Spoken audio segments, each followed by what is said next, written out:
Warning: due to adult language and humor, the following content may not be suitable for any viewers under the age of 18.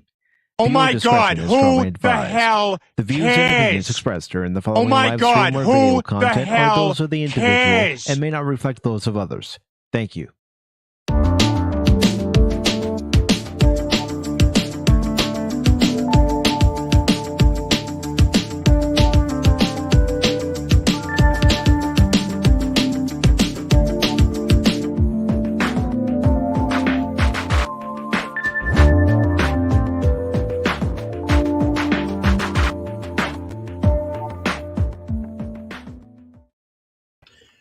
Good morning, good afternoon, good evening, one and all. Welcome to a pirated episode of this Pop Talk 414 Sunday edition.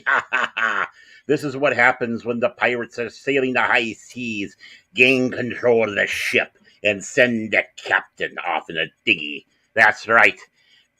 Old Pacific 414 is on a dinghy right now with a bear high on cocaine. You know, this is a guerrilla warfare, or guerrilla broadcast, I should say. You could say it was warfare as well. I decided to come on in here and just say hi to everybody, have a little quick one. As it goes, Pacific sat back and said that all the walk-ins are done for today. But you know what? I am a pirate. I'm a pirate that has taken over this channel. So you know what I'm going to do is in the comment section, if everybody behaves, remember, I'm the captain. I am not a merciful captain because, well, just look what I did. I took over this channel. So here we are. We have that link in the chat for anyone who wants to join in, talk about whatever issues there is that they want to talk about with Pop Talk. Again, the big thing is let's not put politics in here. Phil, yes, smoking patriot, and I'm going to sit back and say, there's Mike sailing away in his little dinghy. Wave, everybody, wave goodbye, bye. Have fun with your stoned bear. Of course, we have Gap After Dark, who is also the merchant. The merchant of our newest advertisers, the Gap Mercantile, 1-800-555-BUSH. Just give a call. We have the Smoking Patriot. Yes, I am sneaky. And you know what? I didn't even have to say anything, but Phil McCracken is here. Hey, anybody wants to, I put the link in the chat. And I think if you wish to come in, especially you, Mr. Phil, and of course you, Smoking Patriot. I've never played Sea of Thieves before, but I've always been, what would you say, interested in pirates, and I want to read up a little bit more about it. It's a very interesting subject that I had on there. There's one thing that surprised me when I was after my grandfather passed away on my mother's side. He was a longtime farmer out in the middle of nowhere, North Dakota. Very happy being where he's at. A big Twins fan. He was such a Twins fan that he actually had went out there and splurged to get radios on his tractor so he could listen to the Twins games as he's out in the field. But he was fascinated. I found this out afterwards. I wish I would have known it while he was alive because I would have asked him a ton of questions. He was fascinated about gypsies. And he read a lot about gypsies. And it's like, oh, if I would have known that, it's like, oh, what interesting conversations and what I could learn from this supposed uneducated farmer out in the middle of nowhere. Well, I've never known my grandfather not to be reading something, whether it's a paper or something. So, and then, of course, who says? And of course I'm dual streaming. I have to announce to the world how I deviously took over this channel, And again, I just put in there, of course, the links for anybody who wishes to join in on both channels. Oh, no. There was never a buyout, Phil. This was a full-fledged mutiny. So I have two ships now. I have the SS Fandomology, and I have the SS Pop Talk 414. Now, I know there's been a lot of talk going back and forth. This was a last minute thing, to be honest with you. So forgive me if I am not on par with prepared, you might say, for anything on here. But doesn't mean we can't talk about stuff that is in there. Like, um, I'll have to ask Mike. Oh. I wish I had the music. I don't have the music, but we will give him a fanfare anyways to come in here. This is Patrick Stewart, and I wish to tell Phil McCracken that I hate him also.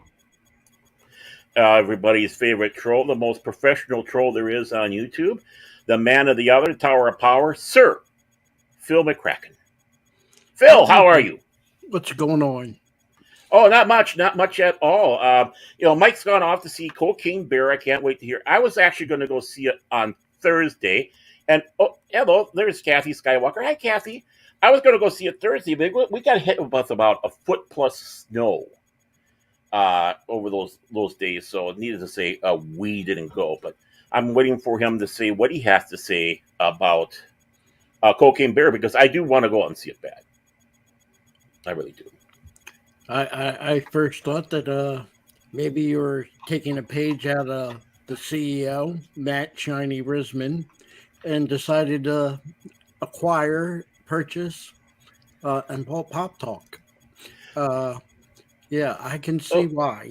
I will prove it. Time for Mike to retire and sail off into the sunset, and Baron Enterprises can, assume this channel and take it to greater heights. Well, Phil, I have to sit back and say this. Be careful. There's a dinghy coming alongside the SS Pop Talk. So get ready to yell down to the lone occupant, Mr.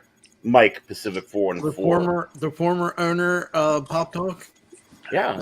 What the hell are you doing taking over my stream? I am the captain.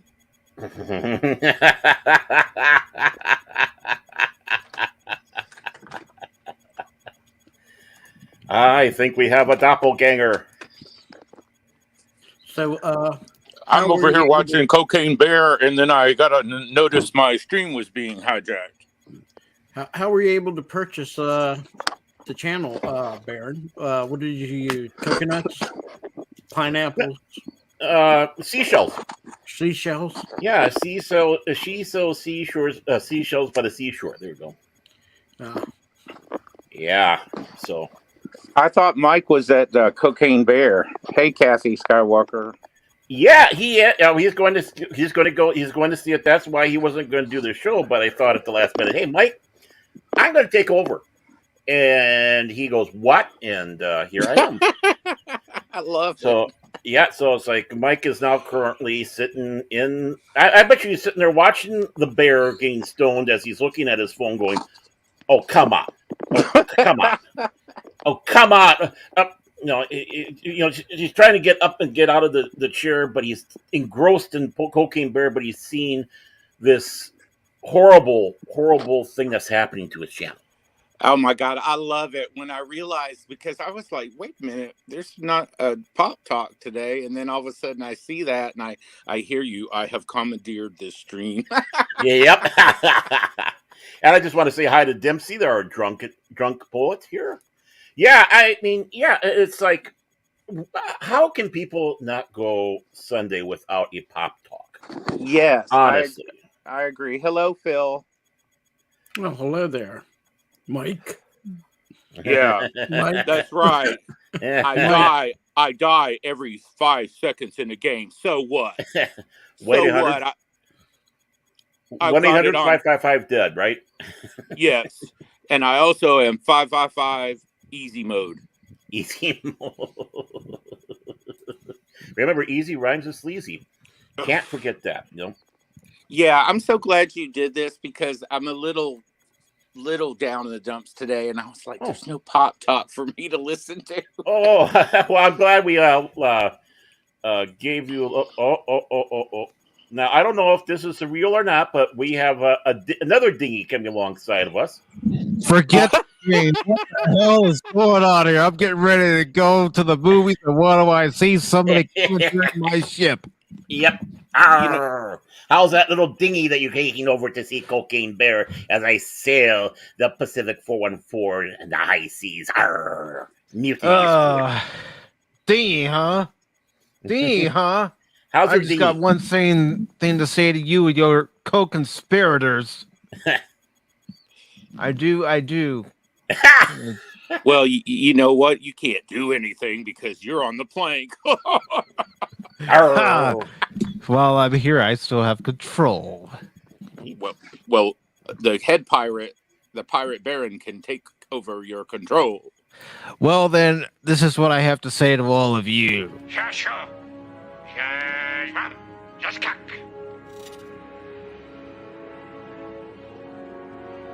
He said, "Today is a good day to die."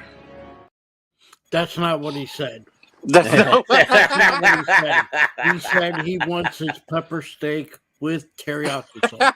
Ooh, That's that sounds good. Yum. that does Actually, I sound am going to good. get some pepper steak on Tuesday when I go to the Chinese restaurant. You do know that even though they do serve it, pepper steak is not Chinese. That's American. I know that. I don't care. It's good. I don't care. And the fortune cookie. The fortune cookie isn't Chinese. That's an American invention. Well, so's chop suey. So chop suey. Mike, knowing your luck, you'll get a fortune cookie with nothing on either side. I can only imagine the fortune that Phil would get. Fortune cookies go good with ice cream. While I'm Ice here, cream and fortune you're cookie. going to know I'm here Ah, before I leave. look at the power he has. He still has the power, even if he's sailing that dinghy going to see Cocaine Bear.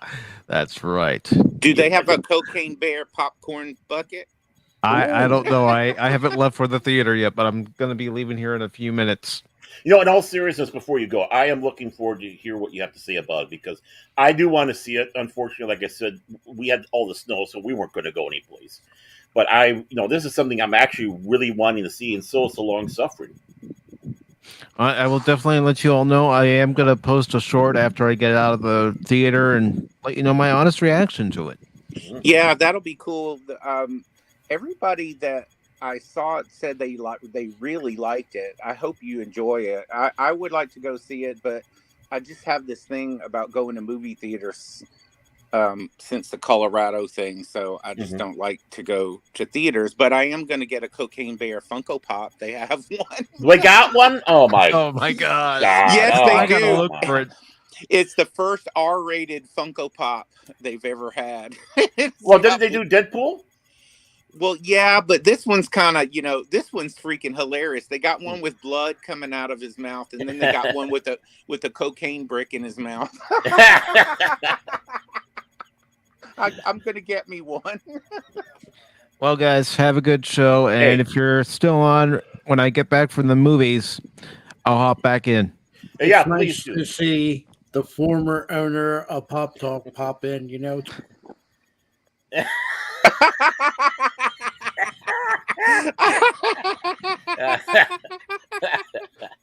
Oh my god!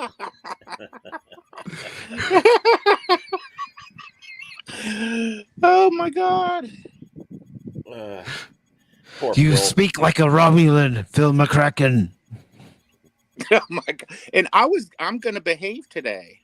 You have, well, except that fact Well- you've been at That Mike. sounded more like a Ferengi. Don't they like to acquire and purchase things? Like Matt Guzman, the CEO, and everything. Are you Now calling? Baron, starting Baron Enterprises. No. This is not Enterprise. This is a pirate fleet. I'm doing. I'm not going into business. Well, I guess I am as a pirate. Arr, in my pirate All right, fleet. guys. Hey, a have good fun. show. Yeah, you take care of it. Hope it's a good movie. Me too. What do you mean, you two? What he Hope meant it's a by good movie, you you is too. that, he's back. Like I said, you too. Oh, And that, folks, was the former owner of PopTalk. Shut it, Phil. Corner, you know, they let them come in through the back door. Oh, that's going to have to be the new soundbite we make. We have to have Peter Griffin going, "Shut up, Phil." Or we could have the land shark and put Mike's face on it, and when they open the door. Yeah. I wish I knew how to do those kind of things. I'd be cranking them out, but Oh yeah, I mean, it's kind of funny how that all works. But Yeah. I have no scoreboards, by the way, so I can't talk about any scoreboards. So I'll have to disappoint Mike in that area. But Mike has to forget that. You can't forget that in the old days of Star Trek, it was honorable for a Klingon to assassinate the captain and take over the ship. That's right. Kapwa. Law. That was totally Talking honorable. about assassination. Where is the cash money? I don't know. I saw him pop something up in the old Discord, but you know him. He probably fell asleep somewheres. Been doing his 20-hour binge on Twitter because them people out there just don't understand, man. That I have to go and make sure, and them people just don't get it. There's a cash moment. Yeah, that is a cash moment because I read some of his stuff. I was like, oh my. I've never seen his. I have not seen his Twitter rants. I should hunt down and see if I can see his Twitter rants. Yeah, sometimes they're pretty good, and sometimes they're a little too long, because I should have responded to one of his tweets, which was very long, and I should have said, well, we've got the point by the third sentence. Well, what you actually should have done was just go, what was really nice about that tweet? The ending. That's what I'll do that next time.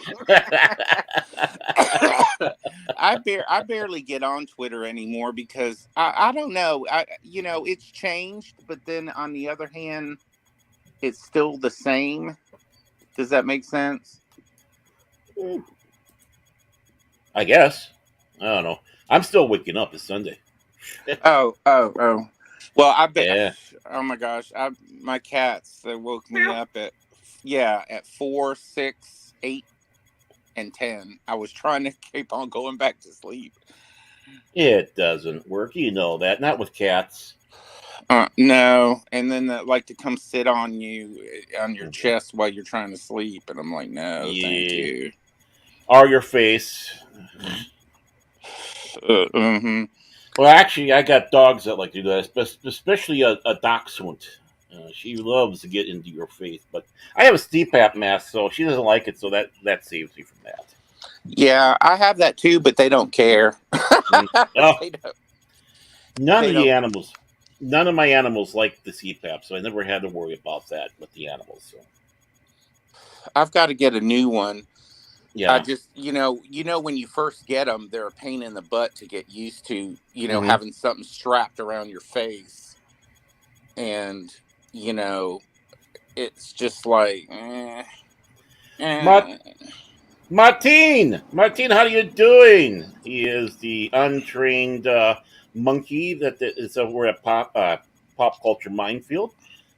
Never shows himself on the air because he's just too damn handsome. He makes all of us look, puts us all to shame. He has shown himself online before. Oh, yes. Yeah. He doesn't really go on the Pop Culture Minefield though. He keeps himself hidden. But, he's a handsome lad. I mean, he goes on there. And it's like all the women just go to him. I'm sure a couple guys do. You never know. The mask looks like some kind of alien on your face. Who are we talking about? Oh, we're probably talking about the those CPAPs. Oh yeah, it looks like a face hugger from Alien. That's true. Yeah, well, some I think made one to look like a face hugger. And then there's Nerdporial. Hey, welcome to the show. The pirated broadcast. Arr, we're sailing the high seas. Pop Talk Defiant. The Botany Bay. I'm looking to get the ship, the Defiant ship, a model kit, but I don't know why they keep on emailing me about Nintendo, because I don't play Nintendo. Anyway, sorry. So what are we talking about today? Is this anything and everything? Because obviously I wasn't really prepared. Usually Mike's the one that gets a lot of stuff all put together, and we just kind of laugh at it and go our own direction. So it's kind of an open panel today. Of course, like always, the big thing: no politic talk. Unless, of course, it has to do with the CCP with Cash Money if he ever shows up. Because we can't stop Phil. I don't play Nintendo. He goes, who doesn't play Nintendo? I don't play Nintendo, actually. I just play on my computer. Hey, old man. Yeah, it is a train wreck as well. And here he comes. We will have to properly announce his presence. And we'll do that right now. Cash Money can put his change in my piggy bank any day. And there he is, co-host, co-mutineer now, along with the rest of us, Mr. Cash Monet. Wait a second here. Oh, wait a moment. You just woke up? That's not Mike. No, I've been sick, dude. So yeah. Wow, you got some pipes, man. How you feeling? Okay, Yeah. I guess. Why are we having a? Why did we decide to have a pop talk? What happened, Baron? Why not? I figured. Baron pulled a Matt Risman and Yeah. bought out the channels.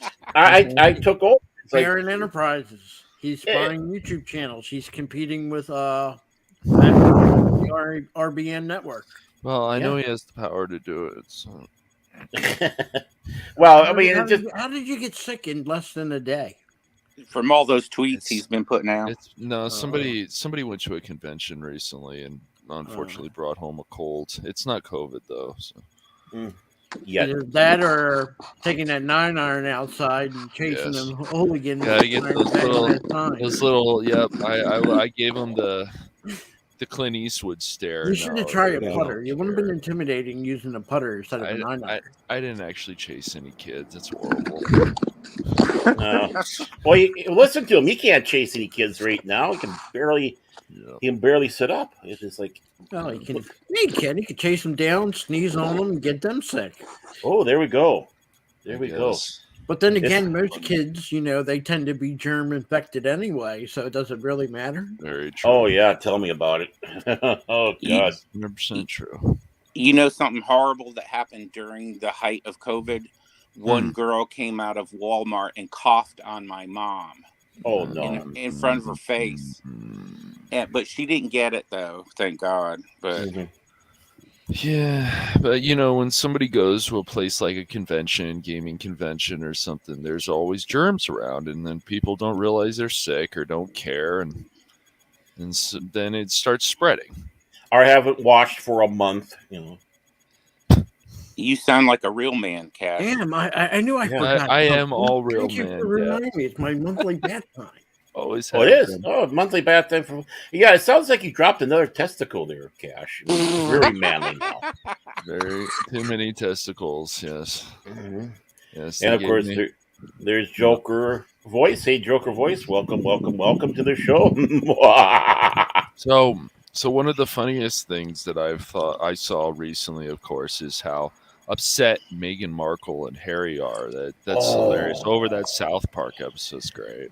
I know, and the thing is, the South Park episode is right on target on that one. It really is. I need my privacy. Yep. Great. Yeah. How dare you? I don't know what's wrong with them too. First, they tell people they didn't want to be royals anymore. Then they get mad during his grandmother's funeral that they weren't treated like royals. They can't make up their mind. Well, you know what? she needs to go work in a diner and he needs to go work in a coal mine. Give up all your damn money and shut up. Right. Then. Yeah. That's Yeah. the whole thing. Like, if you're so upset about things like J.K. Rowling and this and that, and you worked with her, give the money to some organizations. Maybe get or all your money. Did you see that actress that played Luna Lovegood? Yes. Yes. She Yeah. actually stood up for JK. Oh, really? That's good. Yeah, I did see that. I did see that. Give her credit, but yeah, if you don't like Rollins and what she says or stand for, and it really bothers you, then yeah, if you feel that offended, then maybe you should give all the money that you earned for that movie or series of movies, and all the royalties, and give it back. Yes. Yeah. Well, They didn't have no problem accepting the money. You see, it's after the fact. You know? well, I mean, I go one step further. The Elijah Wood look-alike, the Nicole Kidman, not Kidman, but what's her name from the prequel series look-alike, and then of course the ginger crackhead-looking guy. I mean, they're all upset. Take every cent that they made doing the movie and anything related to that movie, and donate it to the LBG BLT groups. Do it. Put your money where your mouth is. Take all that money, that dirty money, and put it over there. If you don't do that, you're just grandstanding schmucks. That's the one thing I just. Oh, I mean, Ed Begley Jr. I don't think that they really stand for that. Yes. I just think it's something for points. They're trying to earn social points. Well, Ed Begley Jr. is not only a really good, but he puts his money where his mouth is. I get that. And he's quite an actor. Anything you usually see him in, and the man seems to give like 110%. It's insane. Right. And Gary Sinise. Yep. Yes. Oh, absolutely. Absolutely. Right. Yes. Yeah, and so I admire Ed Begley Jr. and Gary Sinise. I mean, they talk and talk, and they walk the walk. And it's like if more celebrities are like that, then even if it's something you don't agree with and they're doing it, you have to tip your hat and go, "You're amazing. You're standing up for what you truly do believe. You're not doing the mouth treatment, not doing what your agent told you to." So yeah, exactly. And so if you're wrong about something, it's okay if you admit you're wrong. But of course, a lot of people don't want to, and then they just want to throw everybody around under the bus for things. I mean, there's just so much craziness going on. Like, we can hope by the time of 2024, like, we can start finding some sanity again, but I don't know how.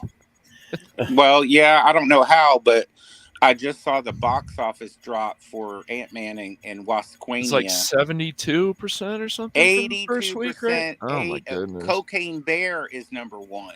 Yeah, I was going to say that Cocaine Bear beat the Ant-Man. And then, like, I want to also talk to Elizabeth Banks. It's like, look, you just directed a movie that's making good money, and now you're starting your victim nonsense crap again. I see this stuff and I go, come on, man! Like, it's so ridiculous. It's like you want to look at Elizabeth Banks. It's like, do you know how funny you were in that movie with Paul Rudd? She had a good role in that.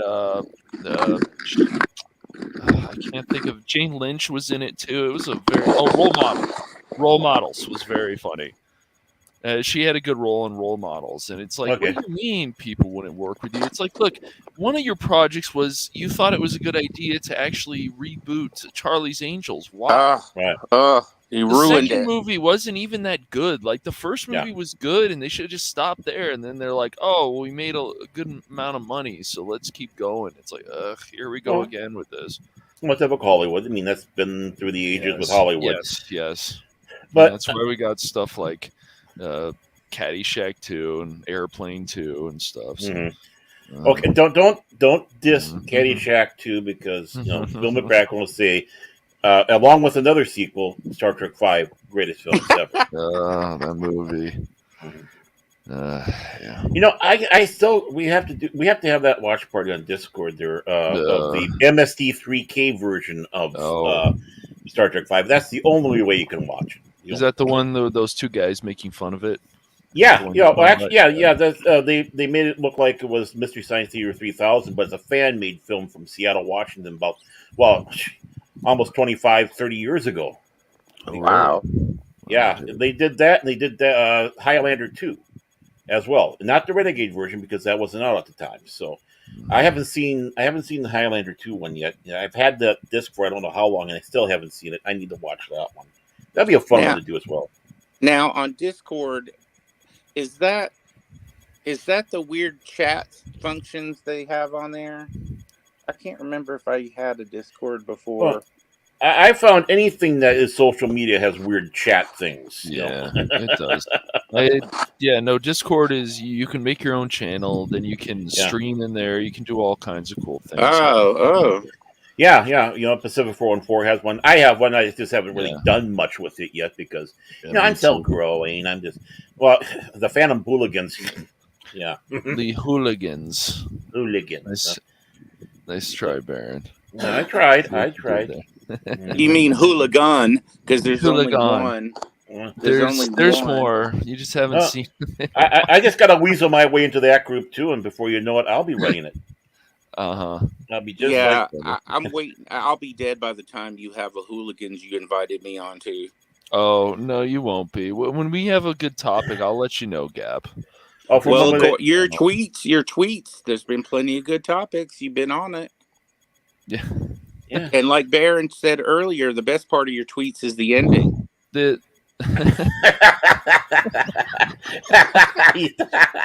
my goodness.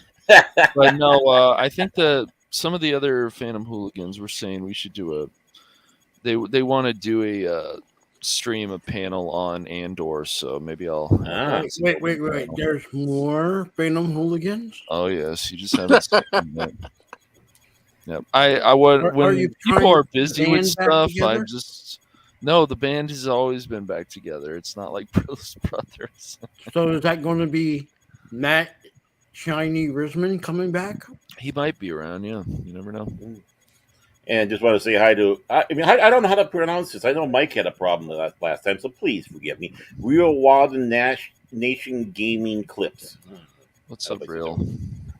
Yeah, we'll just go with, hey, Real, how you doing? I think you were pronouncing that right, yeah. I hope so. And yeah, the old man is absolutely right. Yes. I was going to say that too. Was really old his last pick. Yeah. Yeah, unfortunately. Yeah, it still hurts that he's gone, man. Oh.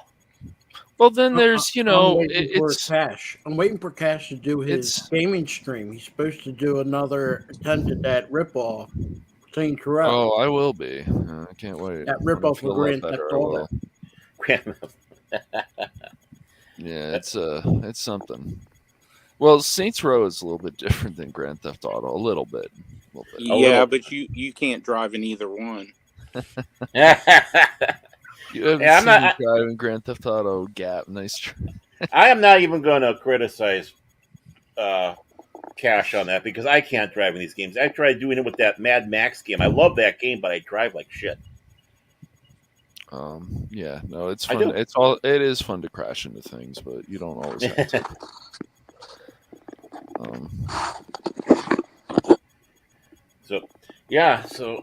I found that fascinating. I saw that where Cocaine Bear was beating Ant-Man. That's gotta really hurt Disney. That really has gotta hurt Disney. And I think the Flash might do halfway decent opening wise, but I don't think any of the other ones are really gonna. Well, do you think it's gonna have legs after the opening weekend for Flash? Personally, I don't think so.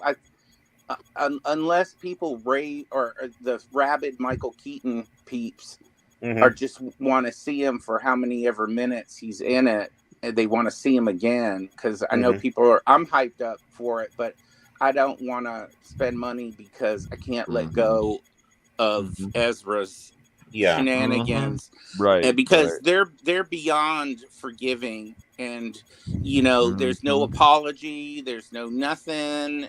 It just got buried like everything else. So I can't, I'm to the point now. If an actor or actress opens their mouth about something that degrades the old stuff that they did, like Star Trek Next Generation, Picard stuff, I cannot watch Next Generation anymore because all those actors and actresses ticked me off, and I just bury my DVD set. It's no longer sitting next to the other Star Treks, so my Star Treks stop at Enterprise. Well, before you burn it like Phil McCracken did with his action figures, send it to me. I'll take it. Memorabilia. All my Star Wars memorabilia. Uh, And some of it was saved. Still, man, Star Wars. Y'all want to hear something I got really good at the Goodwill from the Goodwill in South LA? Sure. The 2013 X-Wing Toys R Us exclusive with firing missiles. Perfect condition, never been opened, nothing. $24.50, worth at least $160 to $400. Oh my At word! the at the Goodwill. I hate you. I really hate you. How can? Oh man, how can you get so lucky, man? Well, I got bored one night, and a friend of mine in California was like, "Yo, what you doing?" I was like, "Yeah, I'm just looking for some collectibles, but everything's so damn expensive." And she was like, "I just found something I think you're gonna die on. So go on Goodwill Finds .com and Really? yep, and go to type in Star Trek ships or Star Trek figures or whatever, and they've got a separate. She told me because she goes down there and she's like, they've got a separate e-commerce place. So if you buy that X-Wing, it won't be out on the floor. It's in the e-commerce section for collectibles and everything, and that's where I found it, and I got it for $24.50 including shipping. So wow. Yeah, she was like, she's like, called me up. She's like, oh my God, you got to get online. You're going to have a fit. And I saw that and I was like, ooh, guest checkout. So I don't have to sign up for something else. But it showed up the other day and it was in perfect condition. I cannot believe it made it 10 years without no dings, no nothing, never been opened. Has the Toys R Us exclusive hologram seal on it and everything. Oh. That is a find. That is a find. Maybe it was one of Phil McCracken's ones that he got sent off. No. And, But the last item I purchased, and that was 2 years before this, when I did the burning, was a Baron Fell 82nd Wraith Squadron from Target, and that thing's valued at, I think right now, about $200 to $300. Wow. I believe it. That one I gave away. I didn't burn it. I gave that one away. Gave that one away.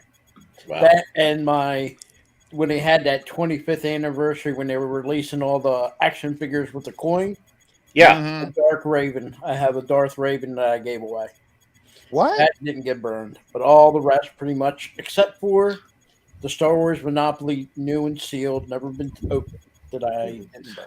Dude, there's no reason to burn that stuff. It's just like when people were upset about what happened with people like LeBron James, even though I don't like the guy. If it's your stuff, and you're not harming nobody, and you want to be totally done with it, I'm done with it. You're hurting my soul. I will keep, and this will make Gap very happy. The only thing I'm kept out, all my memorabilia, is my Stargate. Yeah, That's it. right. Because you want to know what? You never hear none of them actors say anything out of the ordinary other than acting. That's true. Every That's single true. one. There's not a one that went out there and said, we're going to do this. We support this. If they do it in private and they keep their mouth shut. It has nothing to do with your entertainment. Has nothing to do with their acting skills. Yeah, that's true. That's true. And they've 25 years plus, and they haven't gotten wrapped up in any garbage. But I burned my Madonna. I burned my Madonna stuff. I burned my Madonna stuff in Star Trek Discovery, and I burned a Jodie Whittaker figure. Okay, before I go on here, I just David's want to asking a question, and did you mention Positive, actually, said hello. So good. yeah, positive candor. Hello, positive candor. But I just want to embarrass him. David Clumpkin's an old friend of mine from way back when. Oh, very And cool. let me see if I can find a disc. Which Discord are you looking for, David? And then I can give. Question. Yeah, I mean, if it's specific, is it mine? Both. We can put those out there. But before I continue on, though, we have someone swimming by who passed the dinghy, sailing in. It is the one. Well, you know what? I would be remiss if I didn't do this. Now, I have an excuse for not knowing anything on this because this is not my channel per se. So I'm just kind of learning as things go along here. Wait a minute. Could it be anonymous? Do. Anonymous. Oh. Well, if you say that so many times, he will show up. But I will sit back and say it is not a monoboss. Then who cares? Move on. You don't care? Nope. Is it Paul and his list, or is it Nerd? I wish it was Paul, but it's this guy right here. The following announcement has been paid for by the New World Order.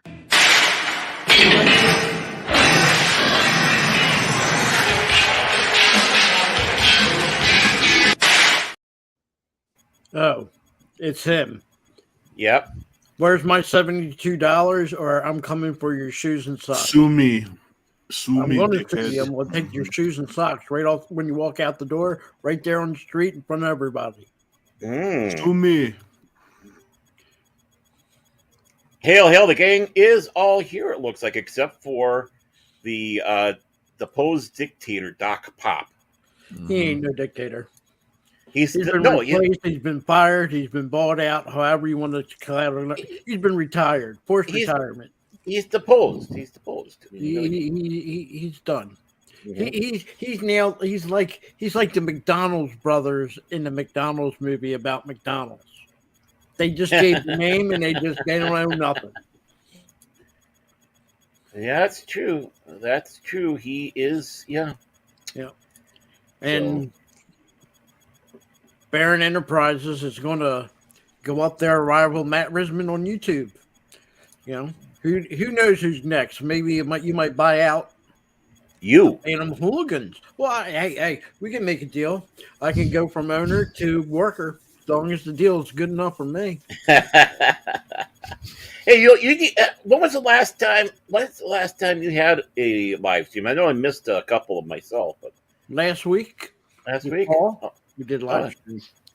Oh, okay. Yeah. You need to do another one. Brandon showed up for that, didn't he? Yep. You guys Brandon talk about music. Oh, you got Brandon. Brandon, the anime guy. My new go-to guy when I want to get my Skyrim fix.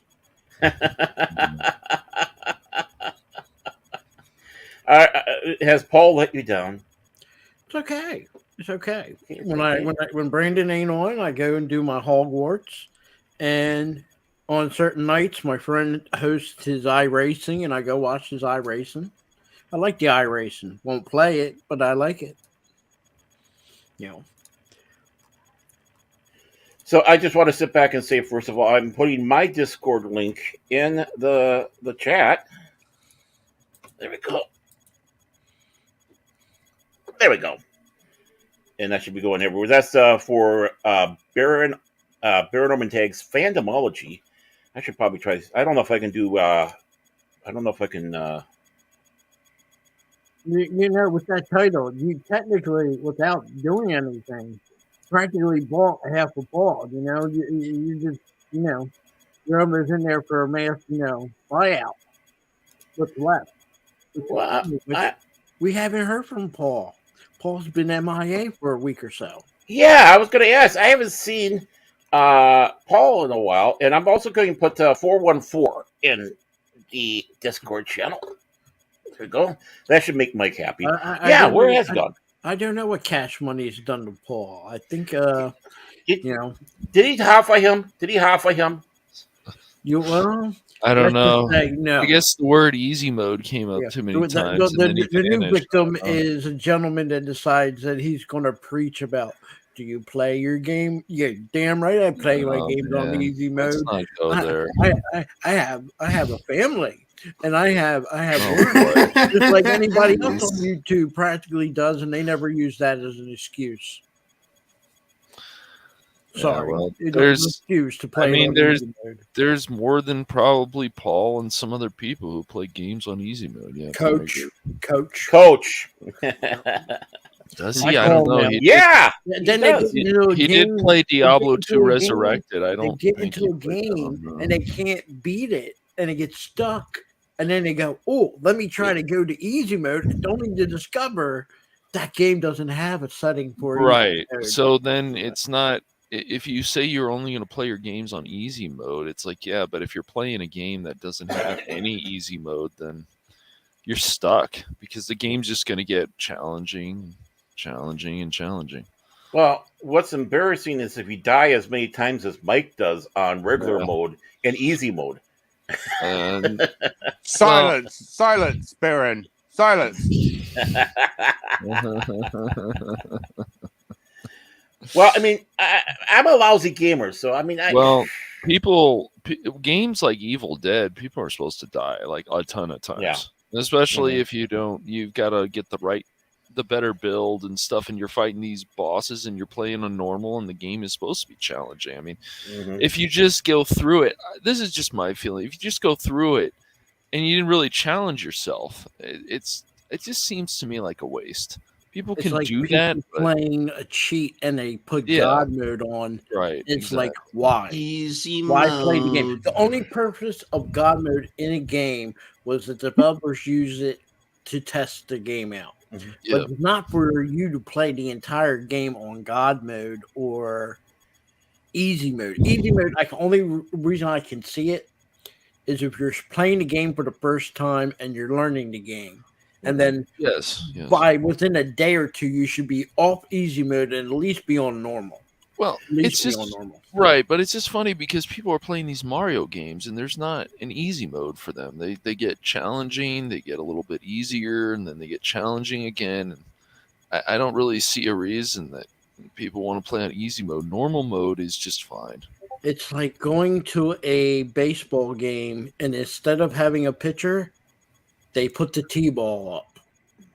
And these aren't little kids learning to hit the ball. These are grown adults playing T-ball. There's shame and humiliation. Well, the way things are going, Major League Baseball is going to be. It's going to happen. T-ball. It's those rules. Certain things that are changing again. The pitch clock thing is going to be a nightmare for people. It's going to be stupid. You can't. How in the world? 8 seconds, right? 8 seconds. Let's be honest. Baseball hasn't been even in the top 5 of sports. No, it used to be the 70s. You can't. Yeah, but it's not that, Phil. It's the fact that you're basically wanting to appeal to normies by changing things. Bigger bases. It's just runner at second if their game goes extra innings. Like, these decisions are idiotic. The old players would be like, "What the hell is this?" Oh my word! I mean, what the new base sizes are about an acre big now. So yeah, and then what if they're too big? And then what happens is the players get hurt doing that, running into the base. I mean, it's crazy because they trip over the base and they hurt their ankle or something else, and then it's like, oh, the bases are too big. Well, I mean, even the bases they had now, I think they'd had a few times. Yeah. It's not hard, but it's not. Yeah. It's just the base will be just too big, and I think there could be problems there. But the runner on second, the participation base on second, if the game goes extra innings during the regular season, is just idiotic. And it started because of COVID, and then it just continued. But with all the different commissioners, and especially in baseball. It's stupid. These rules are stupid. They want to change the game. It's the same thing with the certain things they want to add to the All-Star game. The fact that, like, the Pro Bowl is before the Super Bowl, which I still think is idiotic. It used to be after. It should be after. So then all the other players can play. And then some people get hurt. And then, of course, during the All-Star game, you got players who probably shouldn't be playing. They get hurt. It's stupid. Right.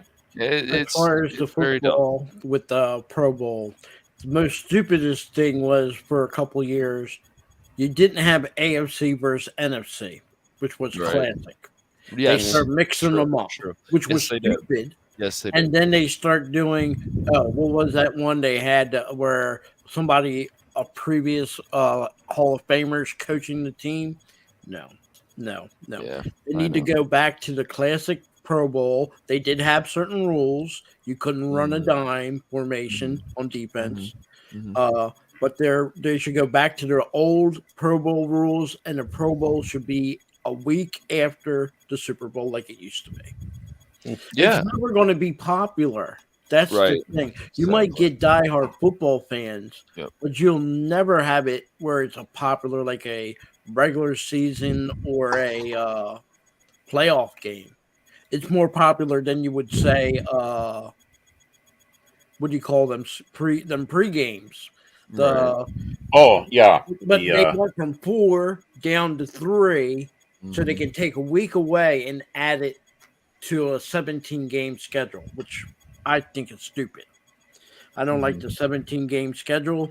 I don't like that now you have how many teams in the football in the playoffs? You have 12. So it is Something like possible that. we might see a 6 and 10 team actually make the playoffs. No. They should have kept it with the 4 division winners and then the 4 wild cards, and that's it. 8 teams on each conference, done.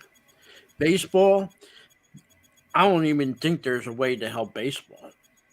I No. really don't. Even if they went back to the original way of it was without these new rules, I think baseball's too far gone. Baseball, well, it's also a problem when you're finding out that, you got a former player who was on the Red Sox, and then they come out and they're like, well, yeah, we were stealing signs in the 2018 World Series. It's like, well, that's great, dude. It's not as bad as what the Astros did to the Dodgers, but it's still ridiculous. Stealing calls, stealing plays is nothing new. Not to No. baseball, not even to football. They were doing that back in the 80s.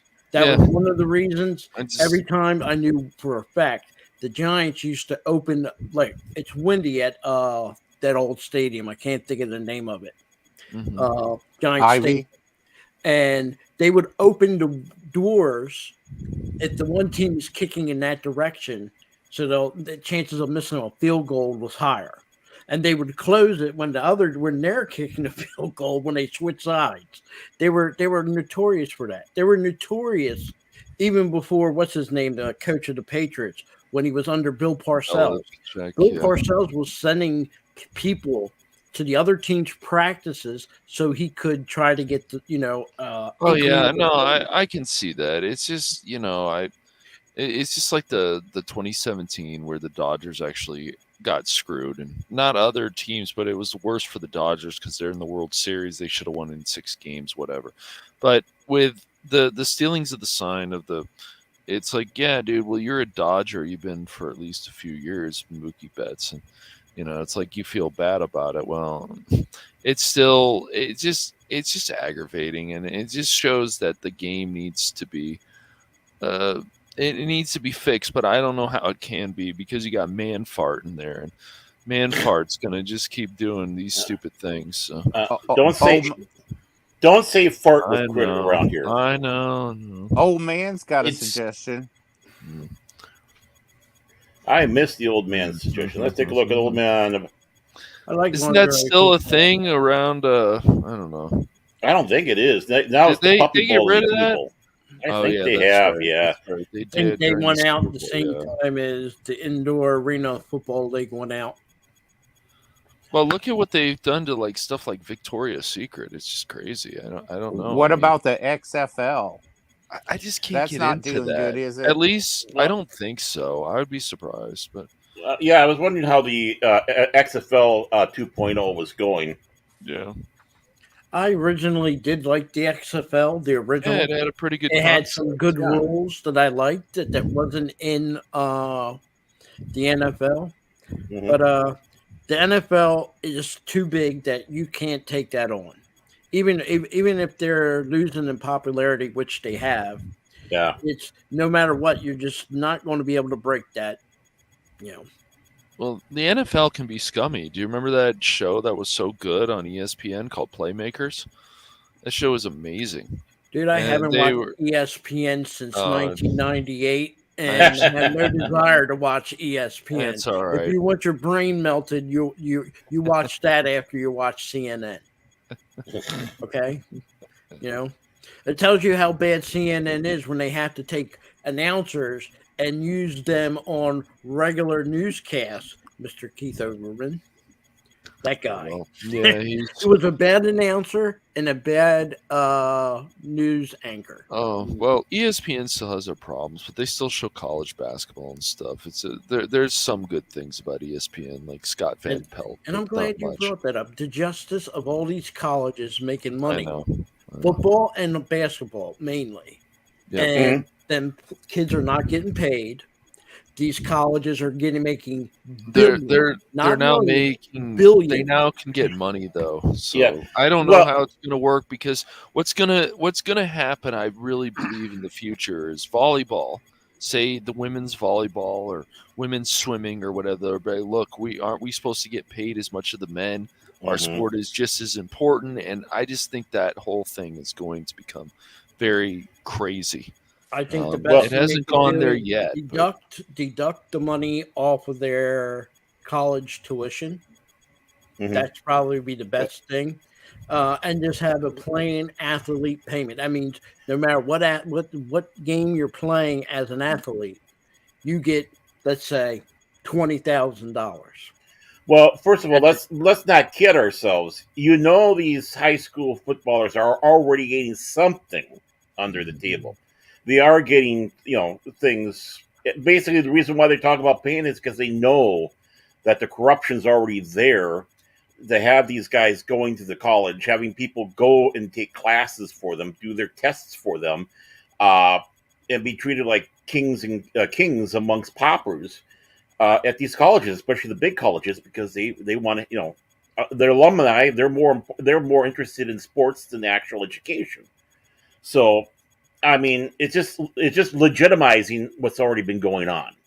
And while we're at it, though, I just want to invite to welcome everybody. Jet Sparks is sparking in right now. How you doing, Jet? I'm good for the most part. I know one thing: the last week or so has been pretty grueling, because I know just trying to play through Mass Effect. I'm gonna have to play through all 3 games because I got the Legendary Edition now. Which game was that again? The Mass Effect Legendary Edition. Oh, okay. See, Paul, are you out there? He's got Fast Effect. Come on, do Fast Effect on your channel. I want to see you do it. You're doing a great job. Yeah, he was actually. Yeah, he was playing. Yeah, he was playing. Yeah, he was playing it. Yeah. Mm-hmm. But I mean, this is coming from someone who's a veteran and like a massive fan of that franchise. But don't ask me to play Andromeda ever, because I think that will be a form of torture. And I just want to break in here quickly. Looks like Phil McCracken has to launch out of here, so he's grabbing the other lifeboat. Here to go to lunch. So, yeah, he's got to go to. Well, before you go, Mr. McCracken. You're not going to get me. You're not going to get me. No. I'm just going to say, I know where you're going. No, they just opened a Waffle House about 5 minutes from my house now. Mm-hmm. I'm very happy, but no, I'm not going to Waffle House. I'm going to get some Japanese food. Ooh, some Japanese. So I will catch you all later. And Craig, have Sushi my $32. I'm coming for you. Later, Easy Bake. Later. Take care, Phil. Yeah, but about a Waffle House, there actually was. I'm not sure if this is like national news to you guys or not, but a few years ago, there was somebody who walked into a Waffle House armed with a gun, and some dude actually managed to take this guy down. This was a black dude. So again, he became something of a local hero. This was like in my hometown of Nashville before I moved. So yeah, it's like I think I remember seeing something about that happening in there a couple years back at the Waffle House. All I can say is, if Phil goes to a restaurant, they're dangerous restaurants. Oh boy, yeah, and it must have a coupon. Has to have the coupon. Because sometimes he hears this. No coupons for you, Phil. So that I know it's not as good, but I'm seeing more and more of this AI generated stuff. It's really starting to scare me now. well, I'm AI generated. I'm not really actually the Baron. Your voice ain't awesome. Not when you live in commie California.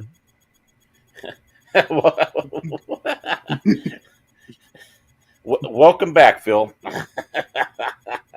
Juice potion and become Phil.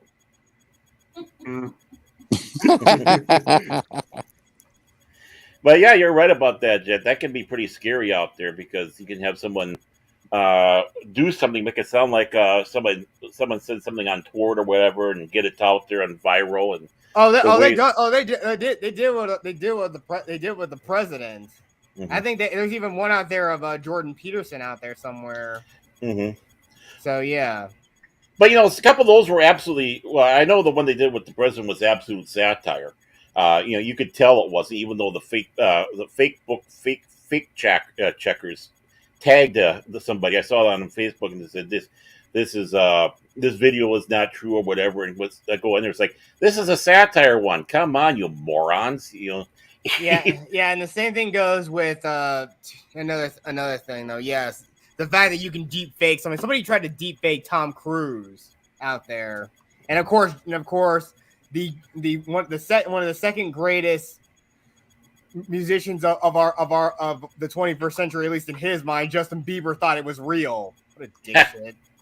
Well, it's Justin Bieber. Do we need to go any further on that one? But I mean, we have to be careful, Lord Grit, because he's been impersonating all of us. I mean, Cash, Phil. He hasn't really done me yet, so I'm safe. Not too much. I'm not that interesting. But man, I wish I could sound like Cash Money now with that.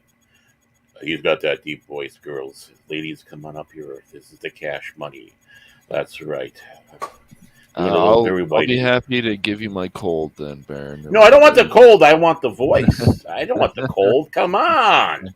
I want to be able to sound like, Barry Cash Money here. Oh, yeah. Come on, babies. Come on up here. We'll have I got the Hennessy out, and we can listen to some Barry White and get funky together. Yeah, Barry White had a great voice, man. Oh, didn't he though? And and so did Isaac Hayes. I mean, in kind of a different area, but yeah, Barry White definitely. Music's just another example, though. Like, where's that soul and that passion, man? There's a few left, but not much. No, it's just like Grammys, other stuff. There's not. Find that passion and soul again, but if people don't think that it still sells, they're ridiculous. I mean, people are still, I'm sure, buying Barry. Yeah, I mean, I don't know. I don't even know who's hot now and who's not. No, me either. And to be honest, give me those. No, what? Stop. You better give me those fucking cupcakes. Gap after dark. Oh I'm my coming gosh! Just like Cash comes for his daily communist meeting. Oh my goodness. The money's going to start going up now. Yeah. I heard the cha-ching, cha-ching. Phil heard, the tingling in the back of Phil's neck. He goes, hey, sounds like I'm getting some more residuals.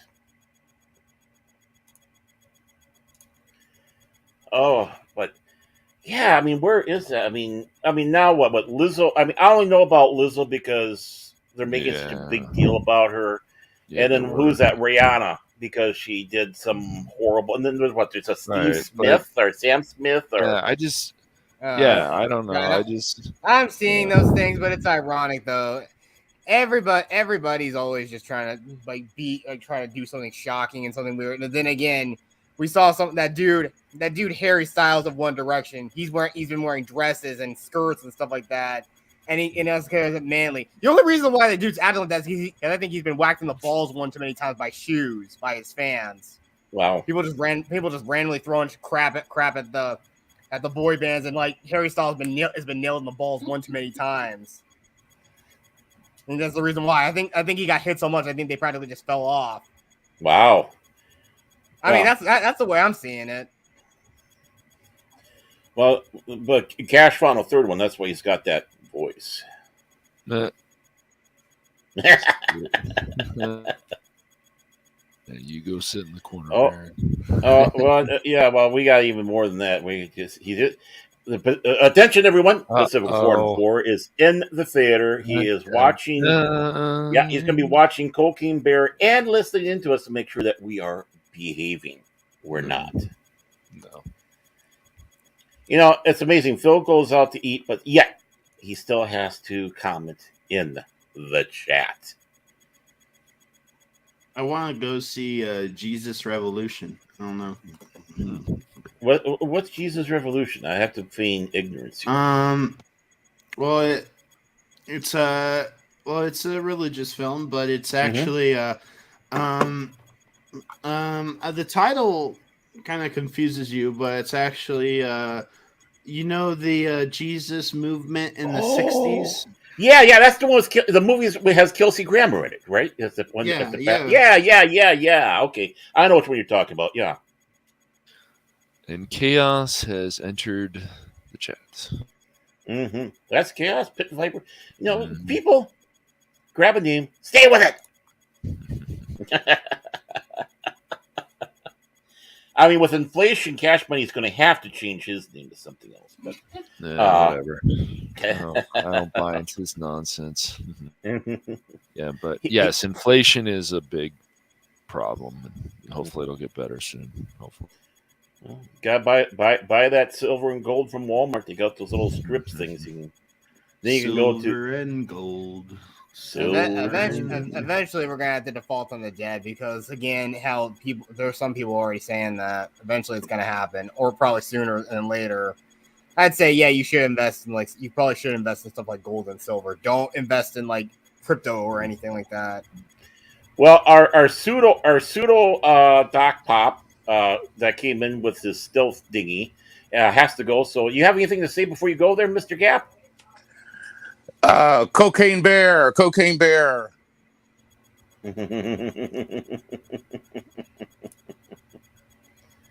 There we go, Cocaine Bear. I'll play with my cocaine when I get back. Goodbye. Okay. Well, you have a good one now. You guys do too. Bye. Talk to you later, buddy. All right. Glad we made your day. He was going through withdrawals. He was going with withdrawals. He was sad that we weren't going to do the show today. Okay. All right. So, anything else on any interesting pop talks things that you want to talk about, people? I'm going to just kind of breeze through while we're talking here, but as that goes, I know what we're up to. What are we up to? I got the dailies here from Paul Chattel. He basically shows that Cocaine Bear, as of Friday, February 24th, $8,650,000. Ant-Man and Wasp, $8,300,000. So yes, Cocaine Bear is beating the Disney Marvel film. What does Quantum Mania have to make? But see, if it does well, what was it before? I guess somebody said it was like at 400 million total or something because of worldwide sales. So it should be. I don't know how much it's going to need to break even, but I think if it makes under $1 billion overall, even worldwide, connected, then it should be considered not so good. Because if the oversaturation, though, of Marvel films is just right. Yep. And that's what I've been predicting it's going to affect all superhero films for that matter. Because people are just going to be so tired. It just reminds me about 1985 with Star Wars. At that time, people were just burned out of it. You're right. Yeah. And well, even James Bond, they did Moonraker because of the success of stuff like Star Wars. Like, right. Yep. That is true.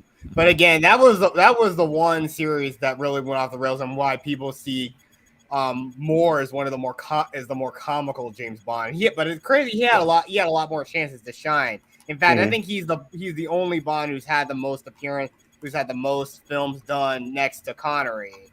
Yeah, yeah, those two run. I mean, the I think the shortest one was, of course, Lazenby. You know, he only had one film, and that kind of got a little muddled in there. That was a really good movie, though. Like, I highly recommend Yeah, but on Her Majesty, it really had a really sad ending. I mean, Bond got married, and he automatically, and he just soon lost the love of his life. And again, Tracy is seen as one of the best Bond girls. Some people said, but again, you want to compare. But again, the only other Bond girl that's comparable to her is Vesper from Casino Royale. But then again, but then again, some people, but not so many. But again, I don't think. But we all know, I think the worst Bond girl in any of the films is probably Christmas Jones. Sure, she's got good eye candy, but yeah, she's just not, you just don't buy her as like a nuclear scientist. Oh, I thought you were going to say Grace Jones. No, not Grace Jones. I don't think I even saw View to a Kill. I don't think I've seen that one. I mean, I've really seen many of like. I mean, again, I grew up on the Brosnan era, and I've watched and I've watched all the Craig films. But I gotta say though, just what is it that really made like Bond be more drawn to like Madeline Swan, other than the fact that her father was Mr. White, who was more of an enigma character at the beginning of Casino Royale. What is it that really drew him to her? It just didn't make a lot of sense. Other than him making a promise to Mr. White to protect her. I really can't honestly say. I mean, I'm not a huge Bond fan. I love watching the Bond films, and my growing up was with basically Roger Moore. Yes, I still like Roger Moore as Bond. Right, and that was the era that I basically grew up in, and I liked Timothy Dalton. So did I. Yeah, the two movies he did, he's very cold. He's a lot more serious than He's actually closer to what Bond is like in the original Fleming novels. Right, and I think that's probably what hurt him, because everyone was so used to the happy-go-lucky Roger Moore. Well, they went bankrupt and stuff, so of course, and not to mention like convoluted court cases. I mean, again, the Bond franchise has also been like problems with litigation and rights issues and stuff like that. He just basically retired and bowed out of the part because he couldn't wait for it. Because again, it would have been great if he actually got a third Bond film. And even then, even back in the 80s, people thought that Brosnan should play Bond. Well, yeah, he was up for it, but he couldn't get out of the contract of Remington Steele. They wanted him to play it, but it was conflicting, and NBC, I think it was NBC, didn't want to let him go because Remington Steele was such a hit at the time. Yeah, so and that's why that documentary of Bond is so interesting, and all the problems that went on, and then the book that Roger Moore wrote, how he feels about Q, and when he found out about his death, of course, that car accident. About Desmond Llewellyn. Literally, he's like, even into the Brosnan era, he's the only character who didn't get replaced. I mean, we went through like multiple. We went through like three M's, I think. Right. And like a few other money pennies, but he was just so beloved. He's been there since from Russia with Love since then. Well, Moneypenny up to, I think, Dalton, the two Dalton films, that was a constant one, and then they replaced her after that. I think she was, going back to even the Connery days, and that was kind of the joke that she was so much elder. And what was it? She and Roger Moore were good friends too before the Bond films. So yeah. So and what was it? Llewellyn, he died drunk driving, if I remember right. Is that correct? Yeah. I think he got killed by a drunk driver. So he was killed by a drunk driver. Okay. And that's the kind of thing, though. But again, I mean, he was already up well into his 90s when. Again, tomorrow, like The World Is Not Enough was essentially the last film he ever did. Yes. And then, but then again, I wish we could have got John Cleese to shine more as Q. We only got to see a glimpse of him Tomorrow in the World Is Not Enough. We only got him briefly in Die Another Day. day. Yeah, you're right. Yeah, that could have been cool if they used him. Yeah, I mean the Q part is always a small one, but Desmond Llewellyn always made it shine. It was always memorable. It was just, Yes. it wasn't the amount of time you had on it, but what you did with the amount of time on there. And yeah, John Cleese, if they would have done it properly with him, oh, he would have shined. Oh, he would have shined, especially with his acid. Because he's supposed to be sarcastic. Yeah, exactly.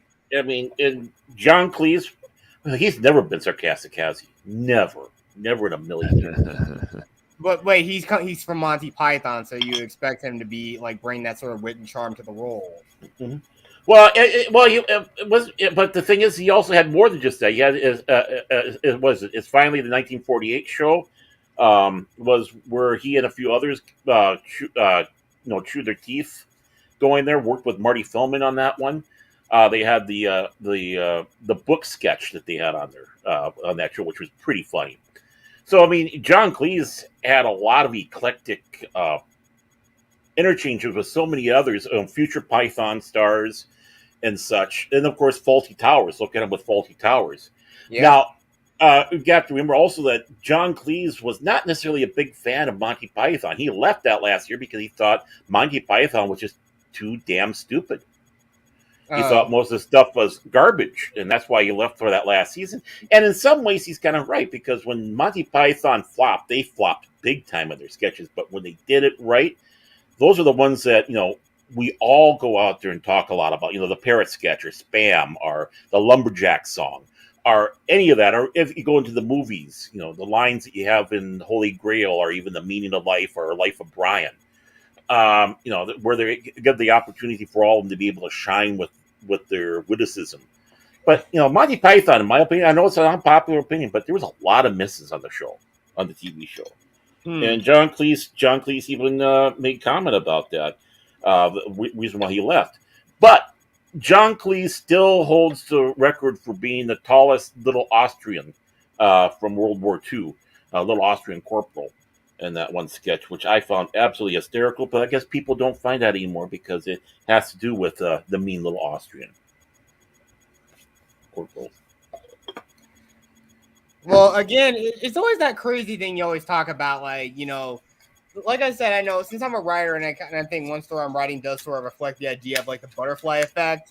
Mm-hmm. Now, people want to say going back and getting rid of him and getting him out of the way before he's even born or as he's a baby is a big butterfly effect. But the real butterfly effect is the man who spared his life during the First World War. That's the bigger butterfly effect right there. Mm-hmm. Yeah. Again, we already know Germany was devastated after the Great War at the time. Yeah, and he obviously surrounded himself with a lot of the same. Because I mean, basically, he kind of like somewhat agreed with some of the political theories that were coming out of Russia at the time, right? With communism. Well, yeah, he was big in all that. But as it goes, though, John Cleese himself, I mean, he's a treasure. Actually, Eric Idle is one of my favorites out of Monty Python. But John Cleese, just how he can present himself. And the fact is, I think one thing that escapes a lot of Americans when it comes around to stuff that's presented to us from Britain, they love the surrealistic. The humor is surrealistic. Even listening to I listen to a lot of British radio shows on the of the old days, on everything from Tony Hancock on up. And it's like they deal so much with surrealism, and the fact that they can do it on radio even more because they don't have to have that budget for sets. I mean, listen to the old Goon Show, which of course had Peter Sellers on it, and Jones from the Hitchhiker's Guide to the Galaxy, did the voice of the book, The Hitchhiker's Guide to the Galaxy, the original. Peter Jones, I think. But yeah, even when it comes around to even regular series, because the Avengers, The Prisoner, all that are British shows, and look at the surrealism that they have. Yeah, ironically enough, I can't believe that, that 1990. Well, no, I never saw the original Avengers series from the 60s, but oh, really? The 90s film I did watch with Uma Thurman and Ralph Fiennes. And ironically enough, like many years later, he'd be playing M. Mm-hmm. Yeah. Well, yeah, I mean because that came about with the big, everyone has to do something James Bondish. The Avengers had their little take on it. Of course, the Saint, which had Roger Moore in it, and helped get him the part from James Bond. And on the States, you had to Get Smart, for the making fun of the spies and such with Don Adams and Barbara Feldon. My grandfather. You cannot believe how often I caught my grandfather watching that show all the time. He loves that show. He loves that show just as much as he loves Barney Miller. The movie was good too. Like they did a lot of good stuff in the film. I was like, the Steve Carell film. Yeah, it was actually good. Yeah. Would you believe Cash Money liked the Carell movie? I have never seen it because I just can't bring myself to it. Okay, it's not bad at all. Actually, it's good. I mean, I've seen I've seen the Nude Bomb, which was Don Adams, and of course the Return of Maxwell Smart. Yeah. The TV movie that they did, but I love that show, Get Smart. Oh yeah, it's Buck Henry, Mel Brooks being involved with that, and that's just it. We don't have that no more. Yeah, exactly the point. Everything is like, we gotta crap all over a certain group of people all the time in order to make it. Because look at it, laugh, you fools, laugh. Like, no, this isn't funny. Hell, I think I prefer. Hell, I'd rather watch somebody who is talking very, very dry or very cynically sometimes. But then again, look, I'm all for. But the thing is, again, the core root of something I find funny is slapstick. Yeah, slapstick is good. I mean, that goes back ages. I mean, look at well, in some ways, the Marx Brothers, but even more so with the Three Stooges and Laurel and Hardy, Buster Keaton, Fatty Arbuckle, all that. Even the Hal Roach Our Gang shorts of the Little Rascals. Right. Yeah, because a lot of that stuff was coming out of the old vaudeville, which had a lot of slapstick in there as well. So, it was just that evolution from stage to screen that was so prominent in those days, especially when you started getting sound. As much as it destroyed so many people's careers because they sound like this, but they look good on the screen, don't you know? Yeah. Your voice just didn't match. I mean, still, I often think when I talk, people think, "Oh yeah, this face doesn't match the voice." Well, voices and faces that matching, that'd be Cash Money. Them people, how many people say that on YouTube? It's funny. You're kind of sounding a little like 24/7. It might be. I don't know. How's he doing, by our way? Is he all right? He's doing okay. I'll be catching up with him a little bit later, obviously today. He seems to be. He seems to be doing not too bad. I see he got to his goal. I'm happy for him. So I guess people can still donate if they want to. Is that right? Yeah, I think so. And again, I don't have that link, unfortunately, or I put it in. But of course, right. But I think there was a $3,000 goal and went well over that, or pretty well over that. It went over it. Yep. And it was just people that were donating small amounts. Some people did have bigger amounts, but it was like $5, $10, $20, and that's all it takes to help somebody else. So I'm glad that. So that's the one thing I'm so proud of about our circle. Even though that we're not necessarily, some of us aren't necessarily in that circle, but we know of, but we interact with people in that circle. It is still like extended family for some, and we still come out and we help. And it's just amazing the group of people that we have that we interact with on YouTube here, even though they're not quote unquote our main family. We know about, we help the others that are in our extended ones. So it's true. So I know he thanks everyone who has donated. I will speak for him on that one because I've seen him talk about it. But he thanks everybody. He is humbled by everything that everyone did out there. I don't think he realized he had so many people that love him. So, but like everybody says, I mean, I know you said it, Cash, and other people. Why doesn't he have more followers? And that's exactly it. He should have I could say that about a number of channels and stuff. So I think that's why Ryan wants to let people know more about channels. And, Yeah. And that's what I like about Ryan. I mean, he is being very selfless when he does that. He is very focused on promoting, whether it's his little 5-minute ones, like I'm number 280, and I don't know what are you, Cash Money? You're about 1,400. I think I'm 282 or something when it was. Yeah, I forgot what number I was at though, but still, it's always a good thing, I know. But me getting at least over 100 was well enough though. I mean, still, some people are getting better. I know my friend Bears, he's gotten well over 200. He's got well over 200 subscribers now. And it's just interesting. And I mean, you already know about like Tim Possible, like the man. I mean, literally, he can literally just grift off the fact that he looks like Adam Driver by in and of itself. He can just grift on it all the way, and people will automatically want to subscribe to him. And not to mention, not just the Raylos, but just people in general who could just see him as a person who just looks like the guy. One thing I have to sit back and say, though, is I'm rather nervous right now, gentlemen, because we haven't heard anything coming from Lord Crit, and when he's silent, I mean, I haven't even heard his giggling. I'm wondering what he is up to. He's up to something. He's pondering something, I'm sure. Oh, you can't trust that little orca boy, I tell you what. Well, I'm trying to think of something. Boo. He tries to think, but nothing happens, right? I think something, though, in entertainment will probably be excited about, at least a lot of people on this panel. It's probably like when Arcane 2... Arcane Season 2 comes. I shouldn't say Arcane 2. Yeah, I mean, what is that, 20 this year or next year? I'm going to guess it's next year. God, too long of a wait. But, all the work they did on that, we got to find out what happened, where, how many people died in the area. They're all dead. Yeah, they could be all dead, but I think everybody survived. I think a few of them probably survived. It'll be 10 episodes of looking at tombstones. That's what's going to happen. Yeah.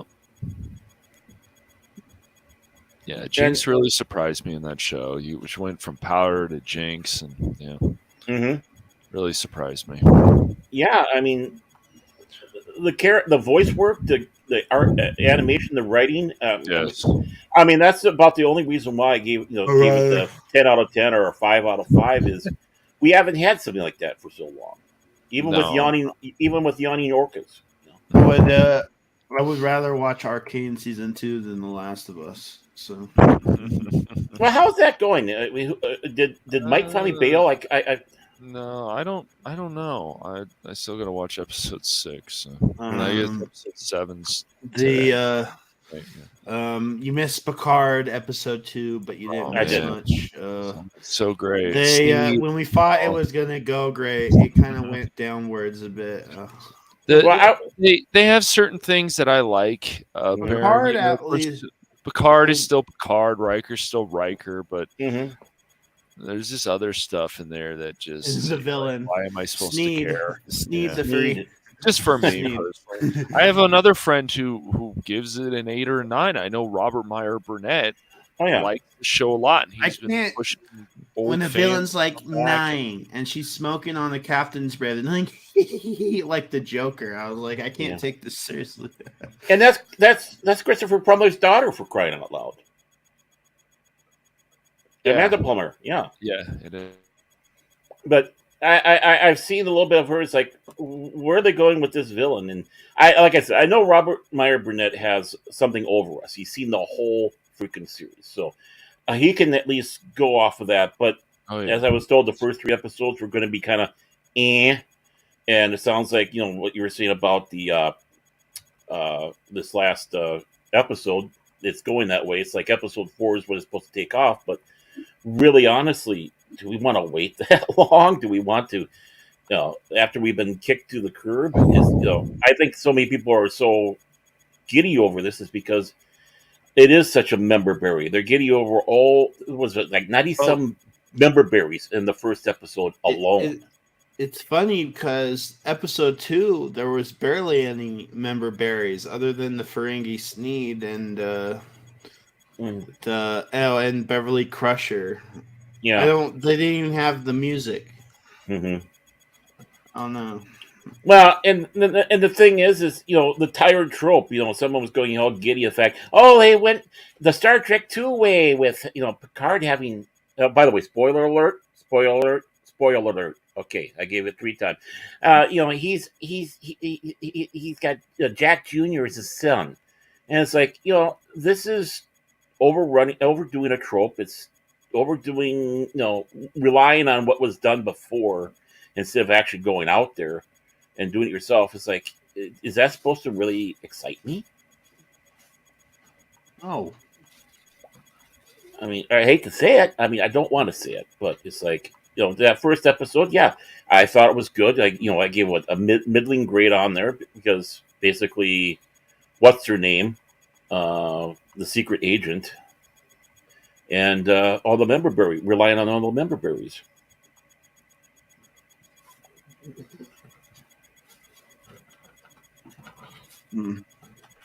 Oh boy, did I close that down here? Raffi, I know. Yeah, Raffi's boring as crap.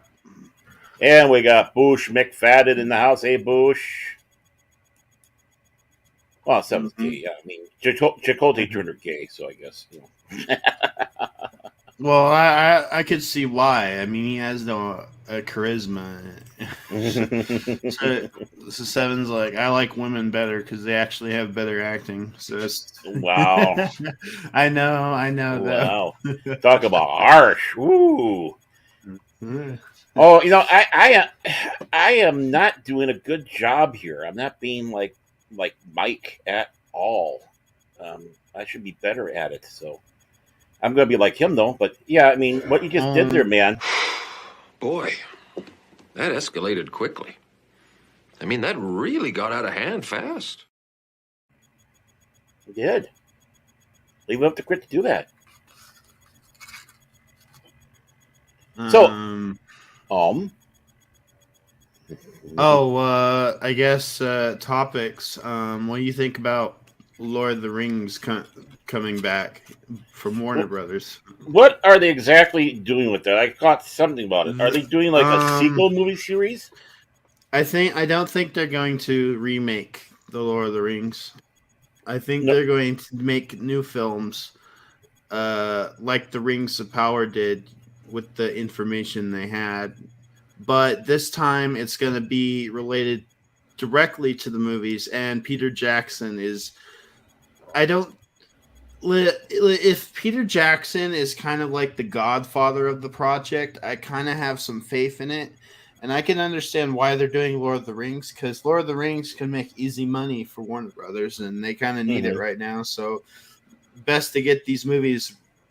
But I'm like, what could they do? Could they do the same stuff that Rings of Power is doing and adapt those stories in Peter Jackson's vision? I don't think Peter Jackson will direct. I think he was burnt out from the Hobbit movies. Right. But I have a feeling that he will produce and oversee these new films. Well, not to mention, I think the last time he did a movie, which was a commercial flop, was the Mortal Engines film, aka Cities on Wheels. Yeah, and well, I'll tell you what. Looks like we have this article here. I'm going to bring it up. Let's talk about it here. So, just a moment here. I'm going to try to work my magic on this. But yeah, I mean, Peter Jackson, I'm sure is a little burnt out on it. But also on the other side of it, for The Hobbit, he didn't need to do a 3-movie film. He should have just kept it as a duology. He got a little carried away with making the long film. Thinking that's what you had to do, It was originally 2 films, but the studio wanted 3. Yeah, and it should have stayed as a duology because there was just way too much padding. And and things that he did add in there, he did bring in from like the unfinished works and such like that. Basing off of some of the lore that already existed about it that J.R. Tolkien did do. So you can't get too harsh on that. But we have this article from, and thank you, by the way, Gap After Dark, who is one of our sponsors with Gap's Mercantile, 1-800-555-BUSH. If you don't have any hair down there, please be aware that he does have a product for you. So this was dated February 23rd of this month, so a couple of days ago, from Variety, headlined by Matt Donnelly, the new Lord of the Rings movie set at Warner Brothers. And Warner Brothers Pictures is revamping the Lord of the Rings movie franchise. On a Thursday earning call, oh, that can't be good, Warner Brothers Discovery CEO David Zaslav announced that newly installed studio leaders Mike DeLucia and Pam Abbey have brokered a deal to make multiple, quote unquote, films based on the beloved J.R. Tolkien books. The project will be developed through Warner Brother label New Line Cinemas. The first Lord of the Rings trilogy, helmed by Peter Jackson, grossed nearly $3 billion, so that's with a B, worldwide. Jackson's follow-up trilogy, based on Tolkien's Hobbit, matched those grosses. No filmmakers have been attached to the project as yet, but in a statement to Variety, Jackson and his main Lord of the Rings collaborator, Fran Walsh and Philippa Boyens, said Warner Brothers and Embracer have kept us in the loop every step of the way. We look forward to speaking with them further and to hear their version for the franchise moving forward, Jackson, Walsh, and Boyens said. Forgive me if I said that name wrong. Free Mode, a division of Embracer Group, made the adaptive rights deal for the books, including Lord of the Rings and The Hobbit.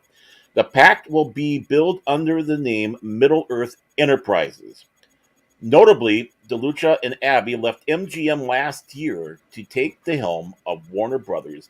Their exit followed the acquisition of MGM by Amazon. The tech giant owns the TV rights to Lord of the Rings and produces a single season of television at the gut-busting price of over $450 million in 2022. Following our recent acquisition of Middle-earth Enterprises, we're thrilled to embark on this new collaborative journey with New Line Cinemas and Warner Brothers Pictures, bringing the incomparable world of J.R. Tolkien back to the big screen in new and exciting ways, said Lee. I'm not going to try. Lee G. I'll just go with his first letter of his last name, CEO of Free Mode. We understand how cherished these works are, and working together with our partners at New Line Cinema and Warner Brothers Pictures, we plan to honor the past, look to the future, and adhere to the strongest level of qualities and production values. So DeLucia and Abbey recalled that New Line had previously took an unprecedented leap of faith to realize the incredible stories and characters and world of the Lord of the Rings on the big screen. But for all the scope and detail levelly packaged into two trilogies, the vast, complex, and dazzling universe dreamed up by J.R. Tolkien remains largely unexplored. Inaugural projects and timelines were not immediately disclosed. The first Jackson trilogy starred Elijah Wood, Ian McKellen, Liv Taylor, Viggo Mortensen, Sean Astin, and Cate Blanchett. The trio of films was nominated for 30 Academy Awards and took home 17 trophies, including Best Picture for 2003, The Lord of the Rings, Return of the King. Warner Brothers has packed upcoming slates to round out the second quarter. Shazam, Fury of the Gods, blah, blah, blah. Now they're talking about, of course, all the other ones. But okay, so we have that put in there. Any thoughts, gentlemen, about this? Well, the Embracer that bought the Lord of the Rings, I think they bought Tolkien Enterprises. I'm sure they wanted the money from, and what they're not going to give it to Amazon, but they're going to give it to the people who did the original. I don't want to remake. I think a lot of these people that are like saying, "Oh no, Warner Brothers, you don't need to remake." it's not going to be a remake of Lord of the Rings. I think it's going to be new films, and they might explore some of the lore. And if Peter Jackson is involved, which I hope he is, um, I think I'm. It's a little. We'll need to look into it. I mean, in this day and age, things can be woke, and we could get this whole clamoring like we could get this whole clamoring like the Rings of Power, where what's that noise? I don't know. I hear like Star Trek ambience or something. Oh, I think it's on your end, Spare. It is. Uh-huh. Mm-hmm. It's kind of loud. It threw me off. But we need not know. Is it gone? Yeah. It might just be on. Yeah. But they're already making new Lord of the Rings films. That we're getting a new Lord of the Rings movie next April, actually, and that is War of the Rohan movie. The Rohan anime movie that I think that comes out that comes out next year. Yeah. Interesting. Oh, there we go. I just muted myself because people are saying I'm making a lot of noise here with ambient noises. I don't know what ambient noise is. Yeah. I've never. I hope it isn't like a direct to DVD. Because I think they're gonna release it theatrically. It is an anime. It is a Lord of the Rings movie directed by an anime director who also directed Blade Runner, Black Lotus, and Ghost in the Shell standalone complex. But it's going to be 2D.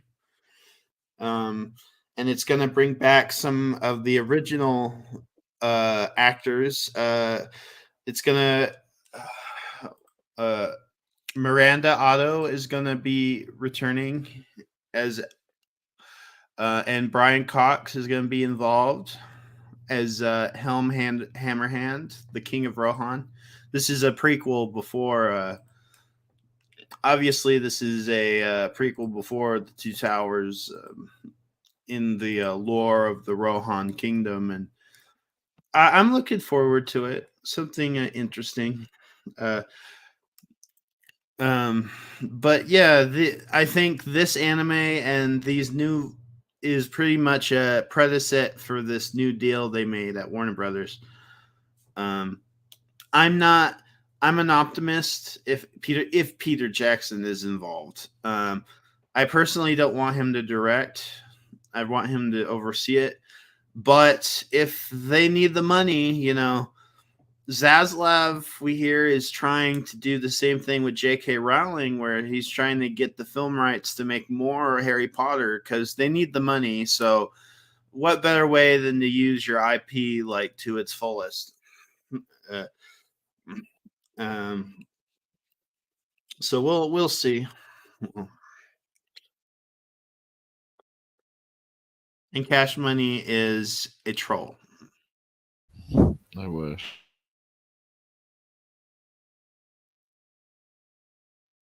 And everyone got quiet. We were just listening to you, man. Yeah. Yes. I don't know. I just don't know.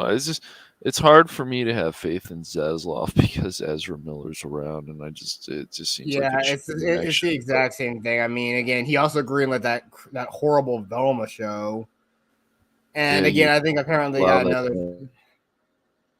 Yeah, so we don't really know what's even going on at Warner Brothers. I mean, we don't really know who's really in charge there. But it's just like all this stuff. I mean, heck, the last superhero film I saw was Black Adam, and yet ironically enough, it wasn't tied to Shazam as a whole. Which again, I don't even know where the heck this is going to tie into when, like the next Shazam movie is going to do. I don't know how that's going to tie everything. That's going to tie anything together because it seems like the DCEU is very disjointed at this point now, so we don't really know what's even going on, and that's why, just like Marvel, I'm just burnt out on this stuff. Mm-hmm. Yeah, I don't know, Crit. That might be interesting though about Lord of the Rings. So we'll see. 2D one. All right. Might be something Yeah. to look forward to. Same guy who made Black Lotus. Yeah, my brother Same liked that thing. show. Mhm.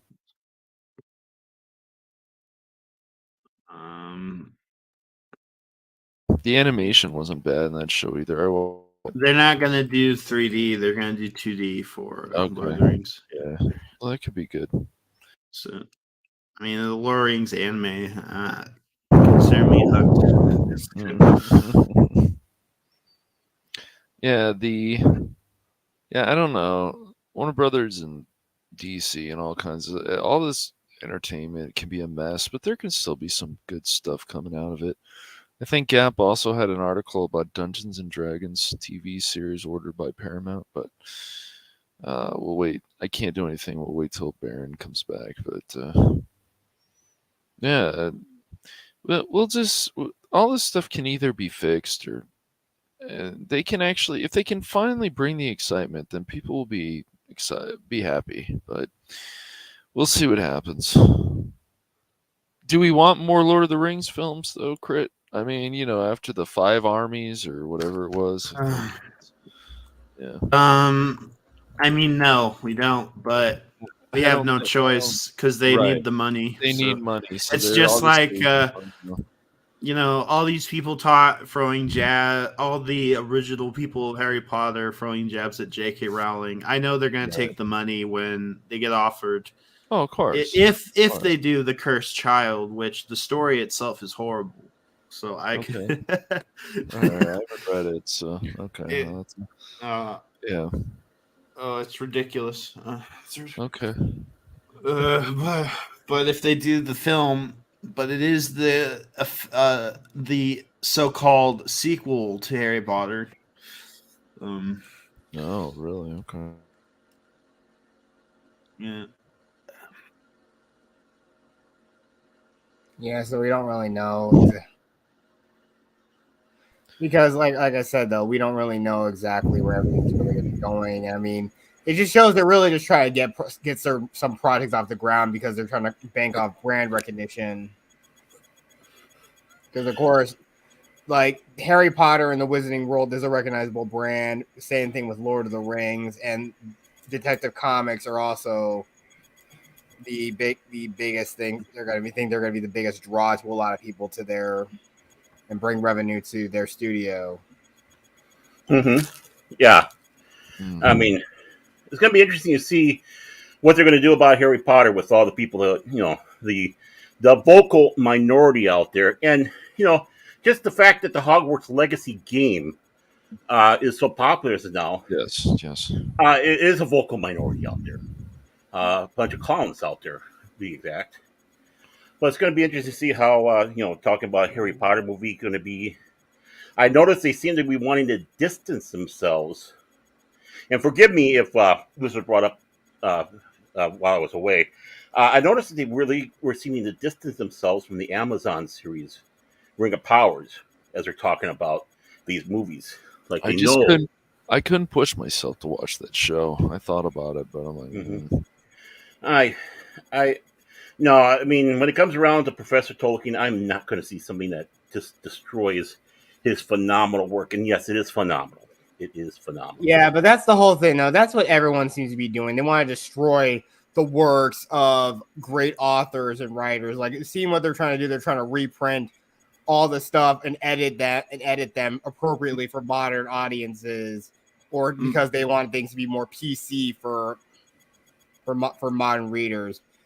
Just guys, you guys understand this was it was a much different time back then. Look, but no, you gotta change it around because it's quote unquote gonna be too traumatic for someone reading it. Well, look at the horrible wonderful for us, but the horrible backlash against the publishers of Ronald Dahl's books.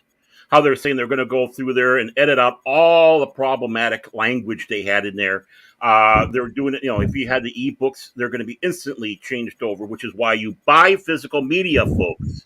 Yeah, but then I guess they decide they're not going to change it. That's what I Right. also heard. So I was like, That's oh, exactly what happened. Just the other day, they announced, we're from now on, we're going to be publishing them not, destroyed. it's okay if they're like, oh well, we decided to pander, I guess, because this stuff usually seems to me it's pandering. So It if they always decide is. to if they decide to do it and then like, oh crap, we screwed up. Okay, we're sorry. Like I mean, that's fine. But who was complaining uh, about his books? I never heard any Obviously, outrage. I don't just some remember. random person saw it, got obviously freaked out, probably ran into a course, cried for like 3 hours, and then just had to spray it as much as they can on social media about how triggering it was for them. I'm triggered every time I come on Pop Talk, but I still. It's like there's also going to be a direct sequel to something like how the Grinch stole Christmas. Yeah. Do we really need that? I don't think so, but it's happening. The art. I thought the story just wrapped up really well enough. I mean, It the did. Grinch Very well. discovered that Christmas wasn't about all the material stuff. Like, Mhm. even though it's a simple, like, again, even the simplest of kids' book can teach us a lot about lessons. It's about the people we have with us. It was all about the cheer. Yeah. Being cheer and just the glory of just being together with family and stuff like that. But no, it's just like, but again, the modern world, we live in a world where, white advertisements are all on our faces. Yes. It's all about the money. You must buy presents. You must spend lots of money. You must buy your children's love.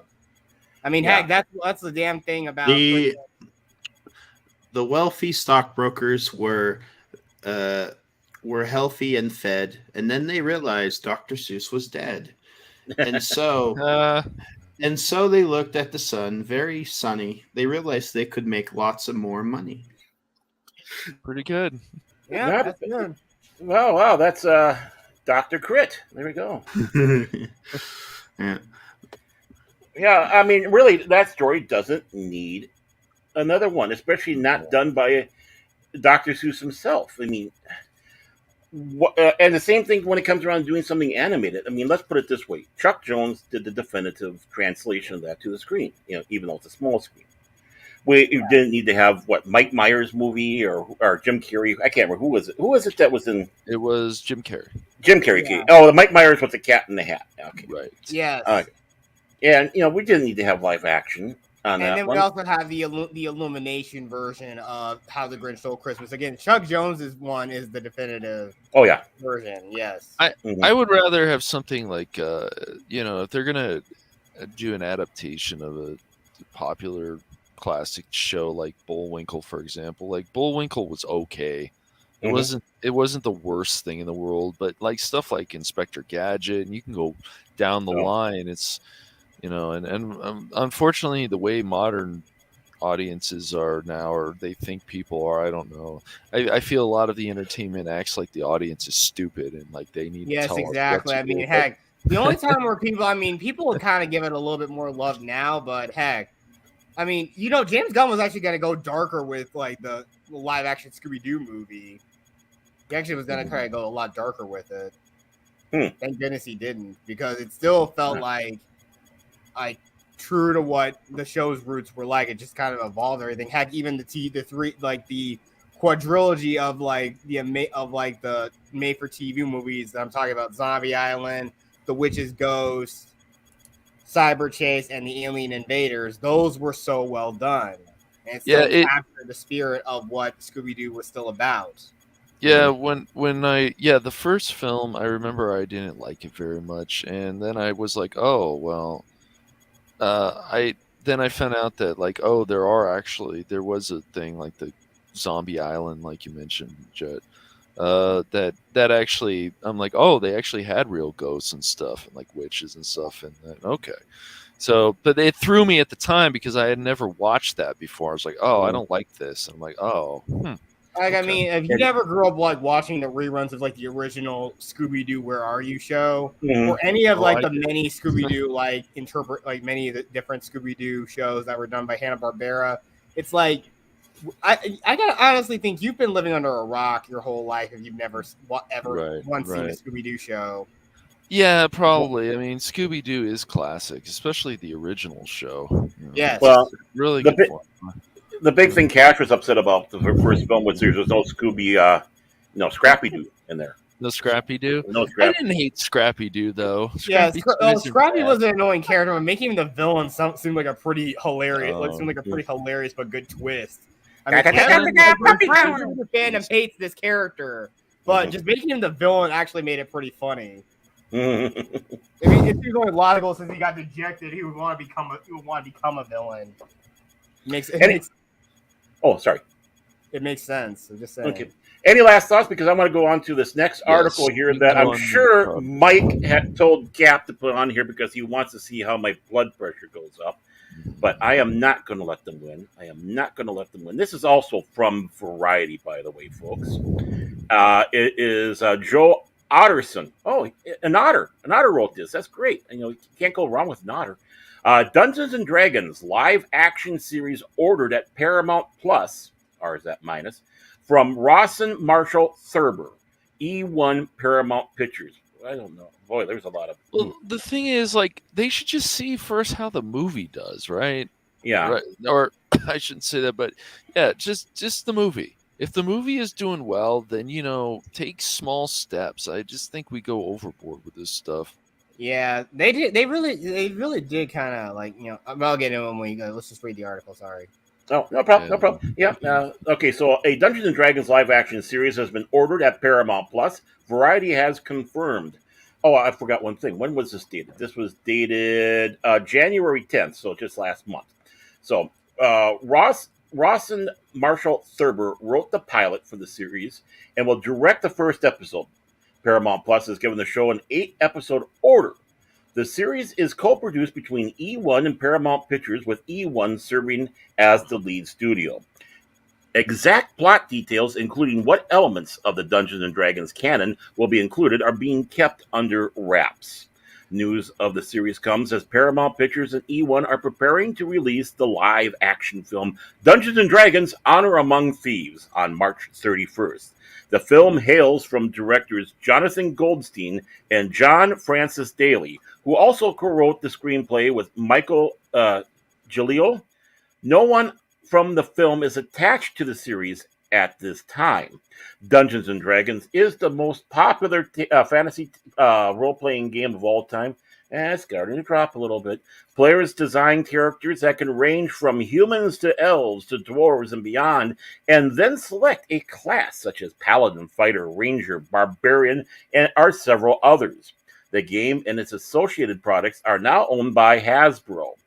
Thurber is known for writing and directing or co-producing films like Central Intelligence, Skyscraper, and Red Notice, all of which starred Dwayne Johnson, The Rock.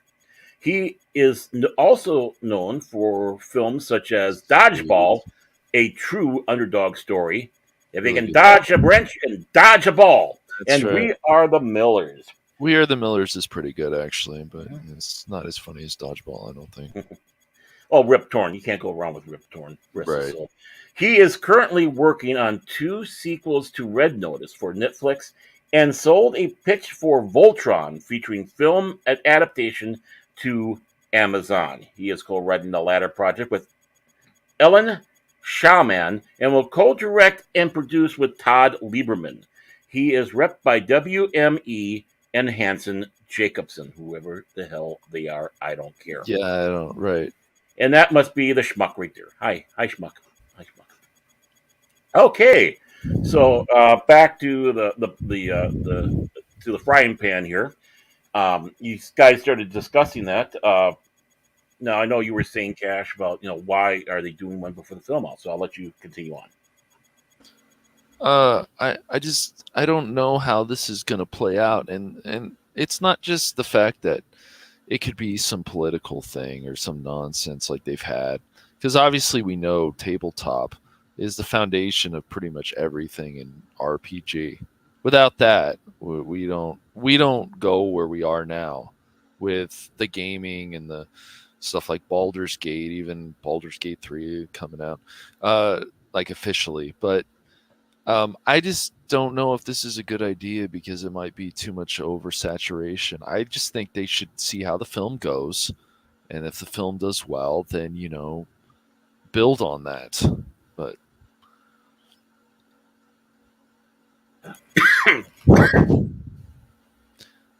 no, excuse me, I hit the cough button there. Sorry. I think one of the problem. I think what they're looking at. I think there might be a little bit of a panic because they say, that, of course, the most popular, and they aren't. They're dropping ever since they started releasing all this garbage about the open gaming license to the other PC crap you want to put in there.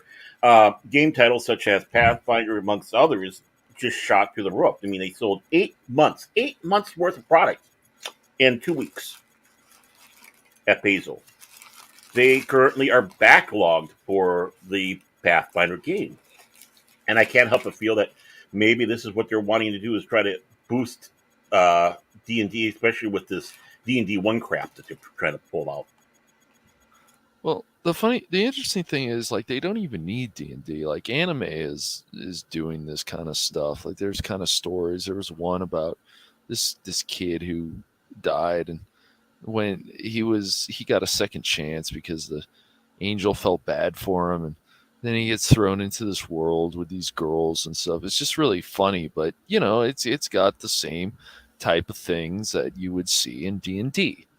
You've got orcs, you've got this, you've got that, you've got comedy, you have so on, because like with the dungeon master who comes up with these scenarios, like they could have all kinds of crazy stuff happen. Your human is walking in a forest, and here comes an imp, and the imp's going to ask you 3 questions, things like that. Well, as it goes, I think that there's nothing wrong with having. I know that the anime and stuff does that, but I for someone like me, I'd like to see a good D&D show. But yeah, of course, man. There's been some good movies, like animated film. There's one that Kiefer was in that was Dungeons and Dragons. Right. Yeah.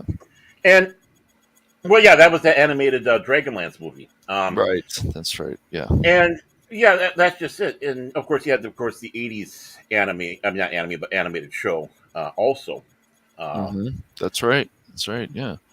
But them being owned by Hasbro and Watson, I mean, it just makes you wonder what their fingers are going to do to get in there, and their demands to cater to the woke, which is what they're losing. Right. Out. Right. People are fed up with it. I mean, again, you can go and do the things that they're saying that they wanted, that they're changing in there by just homebrewing. The game stats and all that are basically very generic. And in many ways, you have obviously your world that's more detailed, but you can do what you want. Exactly. And that's what the whole thing should always be. You should be able to do what you want. Exactly. And it shows that there's no imagination. Right. They really don't. I mean, if they have to have everything change, either you're pushing an agenda, you have no imagination, or all the above. No. Well, all I know is if we were working on a series like this, Baron, say we got, here's a script, or why don't you guys write the script or whatever. We start episode 1, we would you could do it so many different ways. You could do it where if you ever watch a show like Overlord, for example, which is a really good show, it's got a like an MMO, massively multiplayer, but without stuff like D&D, none of this would have ever happened. But right. You could start it off with even the dungeon master, and you have like kids sitting around, and then the adventure starts, like kind of like a Jumanji thing and stuff. Like there's so many different ways you can do this. Even go back to stuff like, which is connected with Dungeons and Dragons, like Dragon Strike. Like it was goofy.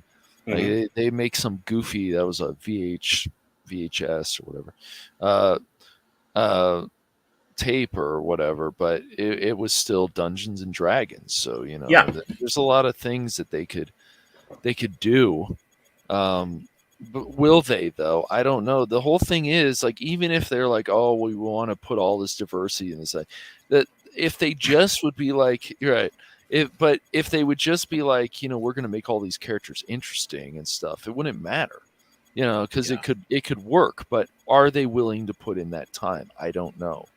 Do they care enough? Are they more worried about some agenda, or is this just too much? I just still feel like, let's see how the movie turns out. Like, the trailers don't look bad. No. So yeah, it does have me intrigued, and of course, them actually putting it, unlike the first film that they put out, into an actual world that exists in canon D&D, which is of course Faerun, the Forgotten Realms. So it just a Wizard of Fae out there doing their thing. It's like, ooh, okay, yeah. Yeah, I mean, if I was doing a Dungeons and Dragons film, I'd probably have like an orc. I'd have, it doesn't matter like what color skin these characters are. All the characters are going to matter. And so when you look at this Thieves movie that's coming out in a few weeks, you just think, oh, well, there's potential there. But, we'll see what happens. So. Yeah, I mean, I'm hoping cautious optimism. Yes. Yeah. Anything else to talk about this one? About this subject? Well, like you said about Cash Money said about oversaturation. The same thing kind of happened with Mortal Kombat back in the 90s. Yeah. And again, it's ironic. That's another franchise that they have, like, that Warner Brothers has under its belt, but it's kind of crazy they don't utilize it. But again, the new one, I mean, sure, it was nice that it was R-rated, but it was like so far removed from what the game was like. They tried to cram everything in there in just one movie.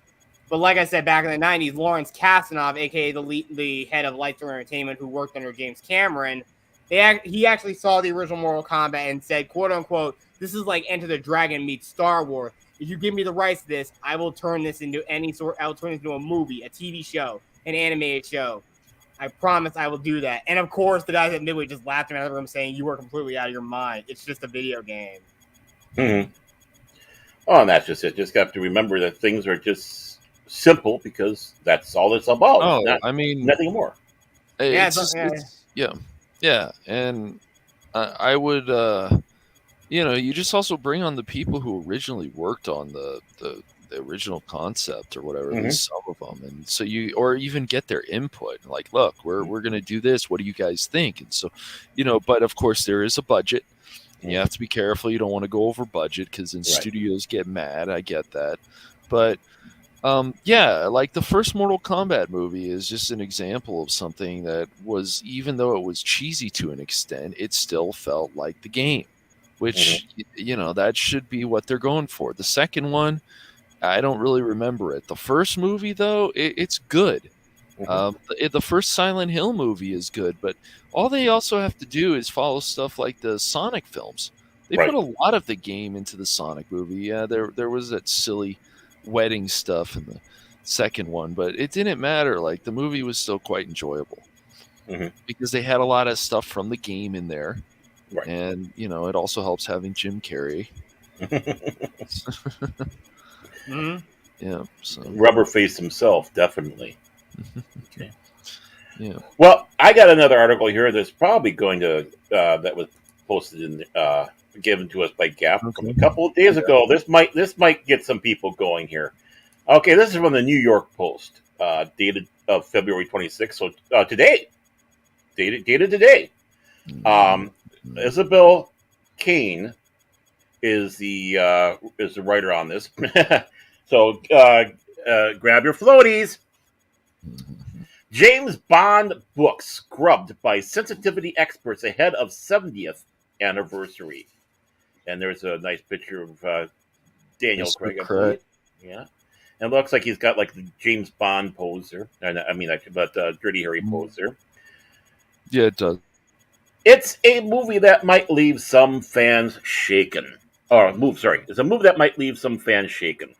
Ian Fleming's James Bond books have been rewritten with modern audiences in mind. This with so-called sensitivity experts removing a number of racial references ahead of 007's 70th anniversary this spring, the Sunday Telegraph reported.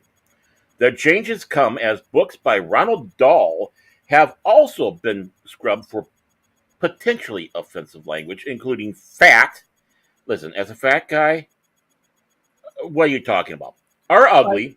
As an ugly guy, what are you talking about? It doesn't bother me. Characters. And tweaked so as to make the Oompa Loompas of Charlie and the Chocolate Factory gender neutral.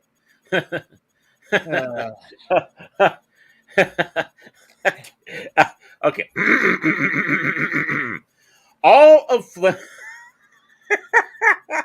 is so bad you can't read it, can you? Well, I just thought gender neutral. That's ridiculous.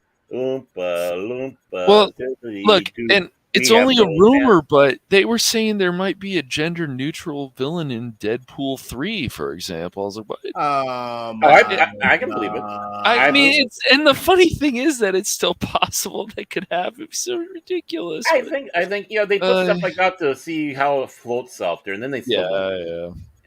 No, so, I do not want. No, why would you want to pour gasoline onto a fire? They're idiots. They're idiots. I mean, just take a look at the backlash of the Ronald Dahl treatment and the publisher. I mean, you had the publishers of the translation in other countries, Japan and all that, Japan and other Asian markets, and I can't remember what other ones, going, what the hell are you doing, you morons? So, I mean, they're getting attacked by other publishers. Yeah, and even anime publishers. It's just like, but yeah, continue. Sure. So we'll go on to the next part here. All of Fleming's thrillers, from Casino Royale to Octopussy, will be re-released this spring after Ian Fleming's Productions, the company that owns the literary rights to Fleming works, commissioned a review by sensitivity readers. Oh, then they're going to have to definitely change the name Octopussy. That's all I got to say. And, of course, there's Roger Moore himself. What the heck is this thing? Get rid of that. Okay. New versions of the classic novels will include a disclaimer that reads, "This book was written at a time when terms and attitudes which might be considered offensive by modern readers were commonplace." Doesn't that sounds like the beginning of our Pop Talk? It adds, a number of updates have been made in this edition while keeping as close as possible the original text and period in which it's sent. Then don't change it. Okay, sorry. I'll get back. Sorry. Save the opinions for later. In some cases, racial descriptions and mentions of the N-word have been completely scrubbed from the text, which Fleming wrote during the 50s and the 60s. And there's a lovely cover for Octopussy. The new editions will come with it. Okay, so that must be for the new books. In the novel Dr. No, which was published in 1958, criminals escaping from Bond became gangsters, and the race of a doctor and immigrations officer now go unmentioned. The ethnicity of a barman in Thunderball, 1961, is also omitted, as is the race of a butler in Quantum of Solace, 1959. Solace.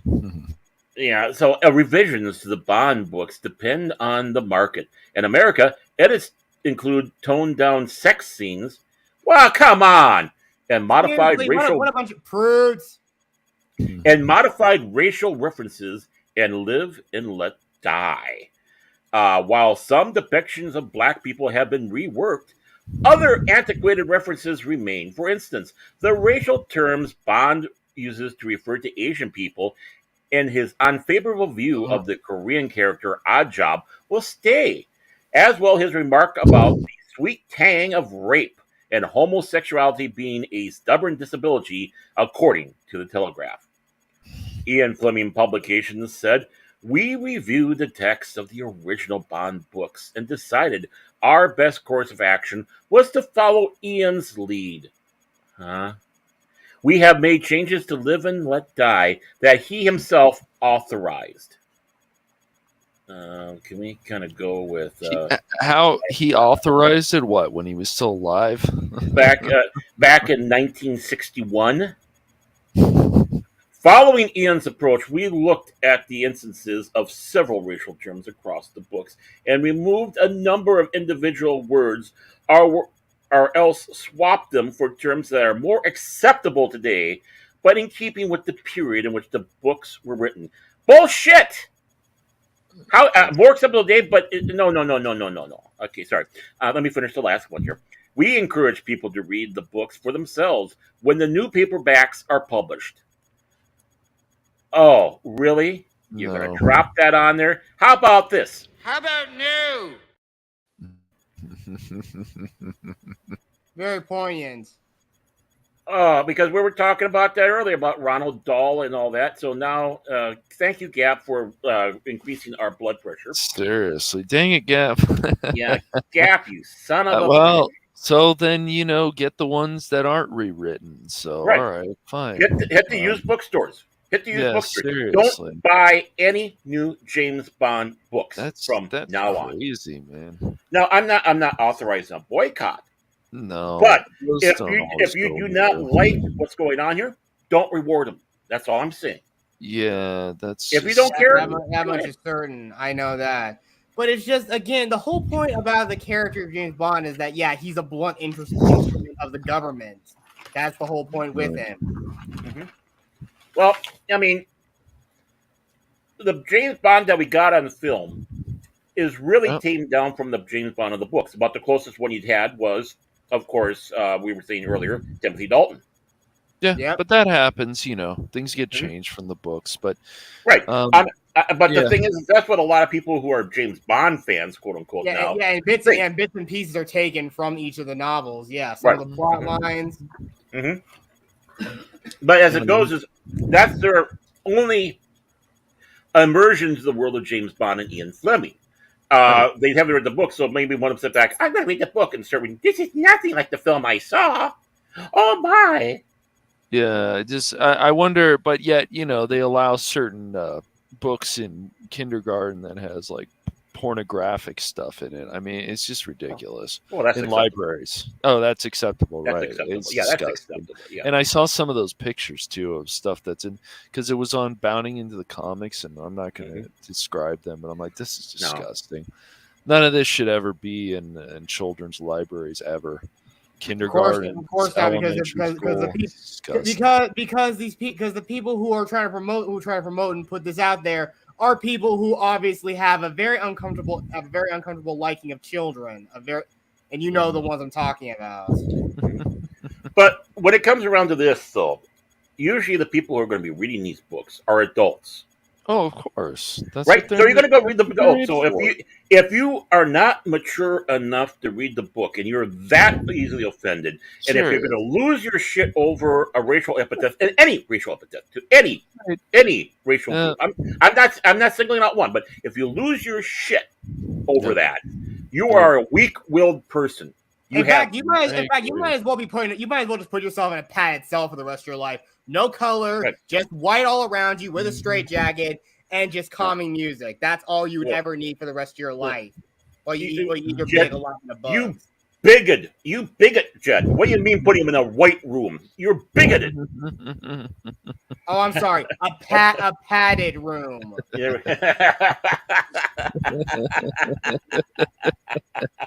Sorry, I had to channel my inner Vigilante Williamson. Sorry if I'm being a pale supremacist person. Mm-hmm. Oh my word, I just shocked to me. But the thing is if anyone who sits back and is obviously an adult, dang it, Gap, and you have your problem, there's one thing you need to do. Yep. Yeah, Gap your work is complete. Thank you. Gap is a sneaky bastard. He is. I know. Is. Is that notice he said he had to drop out, but he's still in the chat because he doesn't want to have any of the fallout on him if he was in this chat. That's right. Gang up on him like yesterday's. Oh, definitely, yes. Like yesterday's gas station sushi with back. We just be on him like that. I mean, gas station sushi. Oh, but. As it goes, if you're going to be reading something from a from a particular era, you're going to have to brace yourself that certain languages will be used. Exactly. And And I don't want any of this stuff canceled. That's why it's no, like stuff like the Boondocks, or even you go back to stuff like the Chappelle Show where he even right. wore whiteface. I don't go and oh, that's offensive. You go back to stuff like Undercover Brother, where they're talking about how white people always like mayonnaise. It made me laugh, dude. Especially the way they did it. It was just hilarious. Well, And I mean, black people don't like mayonnaise. Like, it was just so funny. yeah, I mean, it was like Yeah. yesterday. We went to after we had Ash Friday because we got snowed in, so we didn't have Ash Wednesday services. But there's this great little diner nearby my church. It's called Flynn's, and we go in there, and we order our Chicago dogs. Oh, delicious, by the way. And the long suffering orders chili, and the guy goes, "Well, the chili is very mild. There's nothing really to it." And I said, "That's okay. She thinks mayonnaise is spicy." So I mean, that's the common joke about us up here in Minnesota, and right. mayonnaise is spicy. Yeah, right. Yeah, and not everybody talks like that. Like, when you watch a movie like Fargo, it's just all these stereotypes and all this stuff that people need to be offended about, and so on is just silly. It's the same thing. It's the same stuff with J.K. Rowling. All this stuff. You can like the woman, not like the woman. It doesn't matter. But to actually want to cancel somebody because of these words and that everybody's offended and eroticism and all this stupid shit that keeps going on, it's ridiculous. Well, not only that, they're wishing or wanting her to be room temperature because of this. Right. They want her existence to be utterly gone. Yes. They don't want her breathe anymore. Right. They basically want her 6 feet under. Yeah, basically, as that goes. What were you going to say, Crit? Oh, I was going to say woke. Yes. Oh, that's you enjoy your woke. Listen to the mating call of the wild orca. Woke. Yeah, but like I said though, I mean, for me, I already know one thing. It's just since I write a lot of stories, and that's the one thing I'm worried about. I think I've said this multiple times on streams, but I really know that there are going to be people that are going to be obviously offended by some of the stuff that I write in some of my stories. But even then, some of these characters, again, whatever, the whole point of that is that you're supposed to judge these characters by how they act as people, not what they look like. Sure, their personalities are the one things you would either love or hate about these people, not what they look like. But of course, but then again, everyone who's based on like certain things, they're based on like a certain, or of course people who have those like base characteristics of be the very basis for their personality. Yeah, I got a feeling like they're gonna say, well, why isn't this character with this person? Why is that? Like, guys, you need to stop defining who you are by who you sleep with and what color your skin is. You are not defined by that at all. Well, no. Sorry. And this is coming from somebody who is of a darker skin tone. You are? Yeah, exactly. Yeah. I hate that, but I hate that I had to say that just so you can get the point across here. But of course, they always say that, oh, you can't. Oh, of course, but anyone who disagrees with that and even calls them out on their bull. Sorry, ladies and gentlemen, Jet Sparks is a Martian. In case you don't know, I mean, green skin and all that. Yeah, see, there he's talking his native language. Oh my goodness. But the one uncomfortable truth, which of course I embrace is the fact that stereotypes exist for a reason. Yeah, it doesn't define who you are or whatnot. No. But I mean, up here, like you're saying, oh yeah, don't you know we have the people that talk like this, and there are people that talk like this all the time there, especially if you go up there to the range there, don't you know?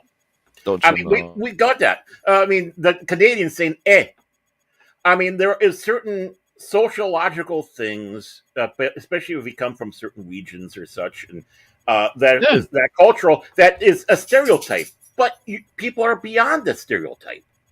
Yes, exactly. But this term, at least by like both the millennial and Gen Z, they think that this is how everybody acts, and they think that every person who is darker skinned obviously lives in the inner city, and they're obviously like impoverished or anything. No, there are plenty of impoverished people living in this Midwestern town. Hell, I've seen people on the street who are paler than anything else. I've seen those people.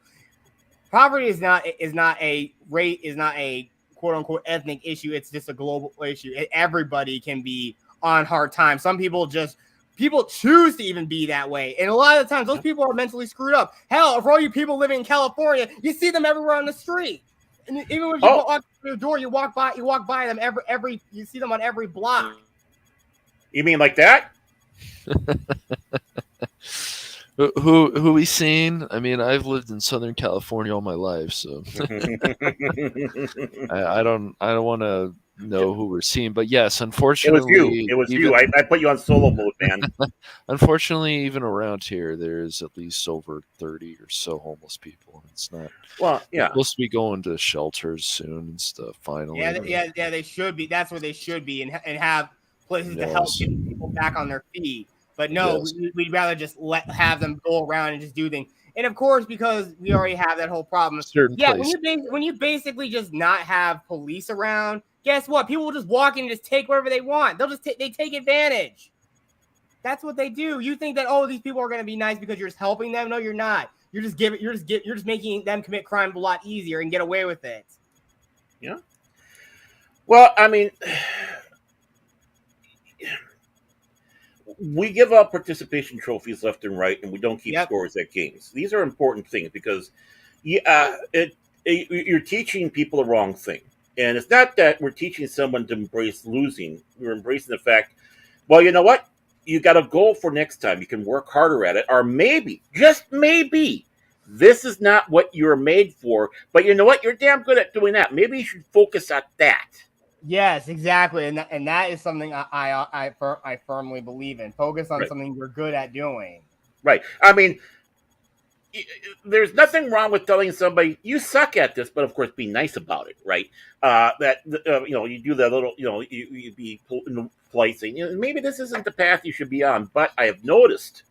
I mean, you just can't tell someone you suck and just leave it at that. You have to help guide and direct that. Well, especially a kid that's growing up. It's like, I know you're struggling on that one, but, have you ever thought about that? You really shine over here. You're great at playing softball. You're great at doing volleyball. So, maybe you shouldn't do basketball and go that way or anything else, with track. But we're too busy. We don't want to hurt anybody's feelings. Well, you know what? We need to have our feelings broke sometimes.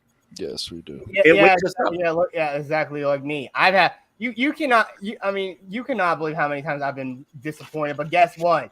It makes you a better person. It makes you strive to do better, and it makes you obviously it actually makes you not very trusting of some people. Yes, but still, it makes you want to bet for the people who actually do want to genuinely help you. Or hell, you just try to pull yourself up by your bootstraps and try to work your way through things yourself. Always, right? Exactly, and it comes right down to these books. I mean, if I was offended by everything I read, I would. Right? Yeah, I mean, there is stuff out there read. It's like, you got to be effing kidding me. Oh yeah. It's like the American Indian guy who's out there wearing the Caucasian shirt, making fun of that. I find it absolutely hysterical. I want one of those shirts. Yeah, it's funny, man. It's just the same thing with these dumb articles that people write, but it's just, you have every right to criticize them.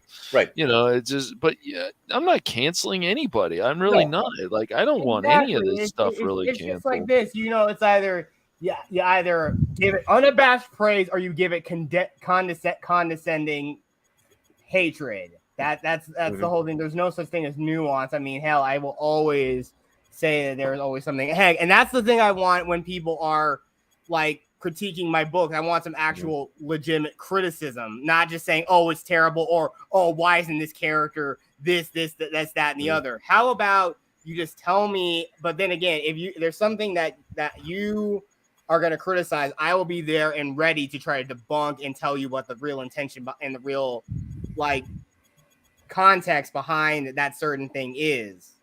Well, that's why we got some great writers in the day. I mean, you had the Inklings, with Tolkien, Lewis, and amongst the others, and their thing was they got together every week, or maybe more than once a week, and they'd go through and literally critique everybody's works. I mean, Lewis was showing off his Narnia, Tolkien with the Lord of the Rings, and they would critique, and sometimes it got harsh. But the thing about it was a true critique, trying to point out where things not really going well, and maybe give suggestions of what they could do. I don't think you got people that have the self uh, being able to have the ability to take that today. I mean, if you criticize it, they fall apart and start crying, and you're an Oh yeah, yeah. A lot of them do, but I Mhm. think we still definitely, if we can get more people like Nolan and his brother and stuff who really care about character development again. Right. There's a few people still out there, but they're older now. The younger generation of like writers, I don't know. Like they just, it's always the old saying, I guess, you can always do better. That's for Mhm. all of us, but it especially when you're writing something, you know, you want to make it compelling. So it's just, but Well, I how don't many? know. It's just, you go ahead. Yeah. Well, how many real artists do you have you seen where they go up and someone's just praising a piece of art that someone did, and the artist sat back, no, it's not good. There's this mistake here, this here, this there. You know, they're overly critical of their own work too much, but the people are It's appreciating hard what to they have. say. Yeah, I Uh, mean, you know, it's like these articles. It's like how can this be? How can the editor accept this? I mean, yeah, it's fine that they want to write this and people Mhm. are getting paid for this or whatever, but it's just not that helpful. And it's a lot of these opinions, and they are just opinions, are just Right. they seem to be with the, especially with the passive aggressive articles, and you can just Mhm. tell that there's so much anger in their writing, Oh yeah. that it's just it's like, dude, this is terrible. You Well, know, you guys can, it's like, and so that's why of course people get to the point where like, man, do these people who like work for these websites, IGN, different ones, do they really hate gamers? Or at least the way they write, like that's why that pops up in people's head. Like, do they hate gamers? I No, think so. no, they're You know? basic. I think it's basically either that they don't really share Some these people feel things. that way. Yeah, yeah. Some of them genuinely feel that, but some of them are just taught to say, "Yeah, you write it this way, or you're fired." Yeah, Well, I I think think some of it, but I think you got more. I think they've weeded out the ones they have to say that to, and they've populated with people that are they're part of the echo chamber. And I mean, for crying out loud, when they brought back, you had Sizzler with his seal clapping, and Frost out there with their pre-written rant by Sizzler, who's the right. reason why he thought Fressler, yeah, right. And Sisler. the I know thing you. is what do these guys have to do with games anymore? They Yeah, don't have. They made it known they it don't like games. right. Uh, It's so weird, man. Like, right. because G4 was like one of the few shows that, you know, was not just informative, not that the fact that it had hot women on it and so on. Yeah. Obviously, that was a draw for men Oh and yeah. so on, but it Mhm. wasn't that. They always think that the women sexualize. Like, Yeah, Olivia they. Munn's not going to come out and be like, "Oh, why, you know, how dare these men look at me and stuff." It's just, Mhm. I Yeah, and it's More just like like Morgan Webb. only Yeah, somebody who's truly just like woke. But again, they know that they're attractive. But again, oftentimes I think they're only trying to attract the actual men that are good looking, and not the dudes that are quote unquote that are quote unquote ogle them, because we already know women who look like them don't want guys that obviously, again, you think that obviously you may quote unquote stereotypically look for this kind of stuff, or good, who like stuff like technology and gaming and stuff like that. Mhm.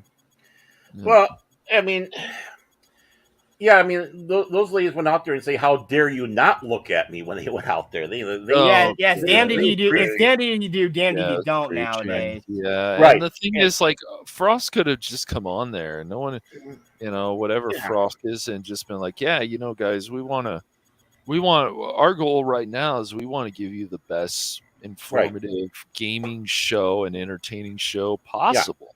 Mhm. Like, we want to actually bring this back, and we want to do that, and people would be like, all right, cool, you know, let's Yeah. see how this goes. Yeah. They want an entertaining show unlike this one, right? Yeah, Just, exactly. you know, they just, that's basically what they should do instead of Mhm. like preaching to people. And Sessler, you know, he goes after Oh God. fans. It's like, dude, you cared before, now you don't care. Or maybe you've always been like this, and just recently people have seen this side. I don't know, it's just Well, silly yeah, I to mean, me. Chuck Wingding or whatever the hell his name is, who did those Star Wars novels and did a little bit of Darth Vader, and all he could do was go out there and insult people, especially when people were making criticisms about the books, and it's like instantly they're phobes. Blindly said that there's nothing to go off of other than the fact that he's a man who has a very fragile ego. Frost obviously has one. Adam Sizzler has a fragile ego. So what do? They go after the fans for no damn good reason. Yeah. I mean, it's just like what's her name, Pinata or whatever, with the Cowboy Daniel Bebop Pineda, live yeah. action. Yeah, Yes. with her, Oh, but yes. everybody else, John Cho and the other ones seem to be really, John Cho was out there saying, "I can understand why." He was devastated that of course, the Netflix Bebop Alapa didn't go well. He was devastated. Oh yeah, Yeah, but he was again, like still I said, though, respectful about it. but then again, it's the same thing also. But you gotta understand some things, like we saw with like Ant-Man and Quantum Mania. It's like MODOK. Some things just don't translate well from comics to live action. They just don't. Like even Ed didn't translate well to live action. It just doesn't translate well. Oh yeah, cocaine with a bag. Yeah, and I'm doing that for a segue into the next article. Do we have anything else we wanted to talk about with the sanitizing of James Bond, which is a messy thing because that is messy. James Bond, because James Bond itself is messy. In many ways, James Bond is not a hero that's likable in the novels. That is, and he's a dirty man doing a dirty job. Yeah, he's a blunt instrument. He's meant to be he's a government contracted hitman. He's supposed to Yeah, licensed to kill. I mean, that's not just a frivolous little thing to say. He's going out there and doing Her Majesty's dirty work. Yes. Of course, we can say that because at the time Elizabeth was still alive. Right. So it's going to be interesting about His Majesty's dirty work. Is that having to wash Kamala's back, or I don't know. Or having to go and make sure that Meghan and what's his name, former Prince boy, Meghan Markle's significant other. I got a mental block. Harry. Yeah, Harry. Yes, Harry the cuck. Yeah. Well, the reason the reason why they left Canada, don't you? It was unnerving him every time he slipped bills into the hookers, or not hookers, but the pole dancers' G-string. He always was seeing his mother's face. So it's like, no, we're going to America. Our grandmother's face. So it's like last thing you want to see is your grandmother's face as you're tucking it between the butt cheeks. Oh my goodness. So, like I said, we have I put that up there for a segue to this Variety article. We were kind of talking about this already. It's written by Rebecca Rubin for Variety, and that did come up. Okay, yeah, good. I want to make sure. I need to get more than one screen. I really do. I need to move into the 20th century. Box office: Cocaine Bear sniffs up 23 million. Ant-Man 3 suffers massive 69% drop. Giggity.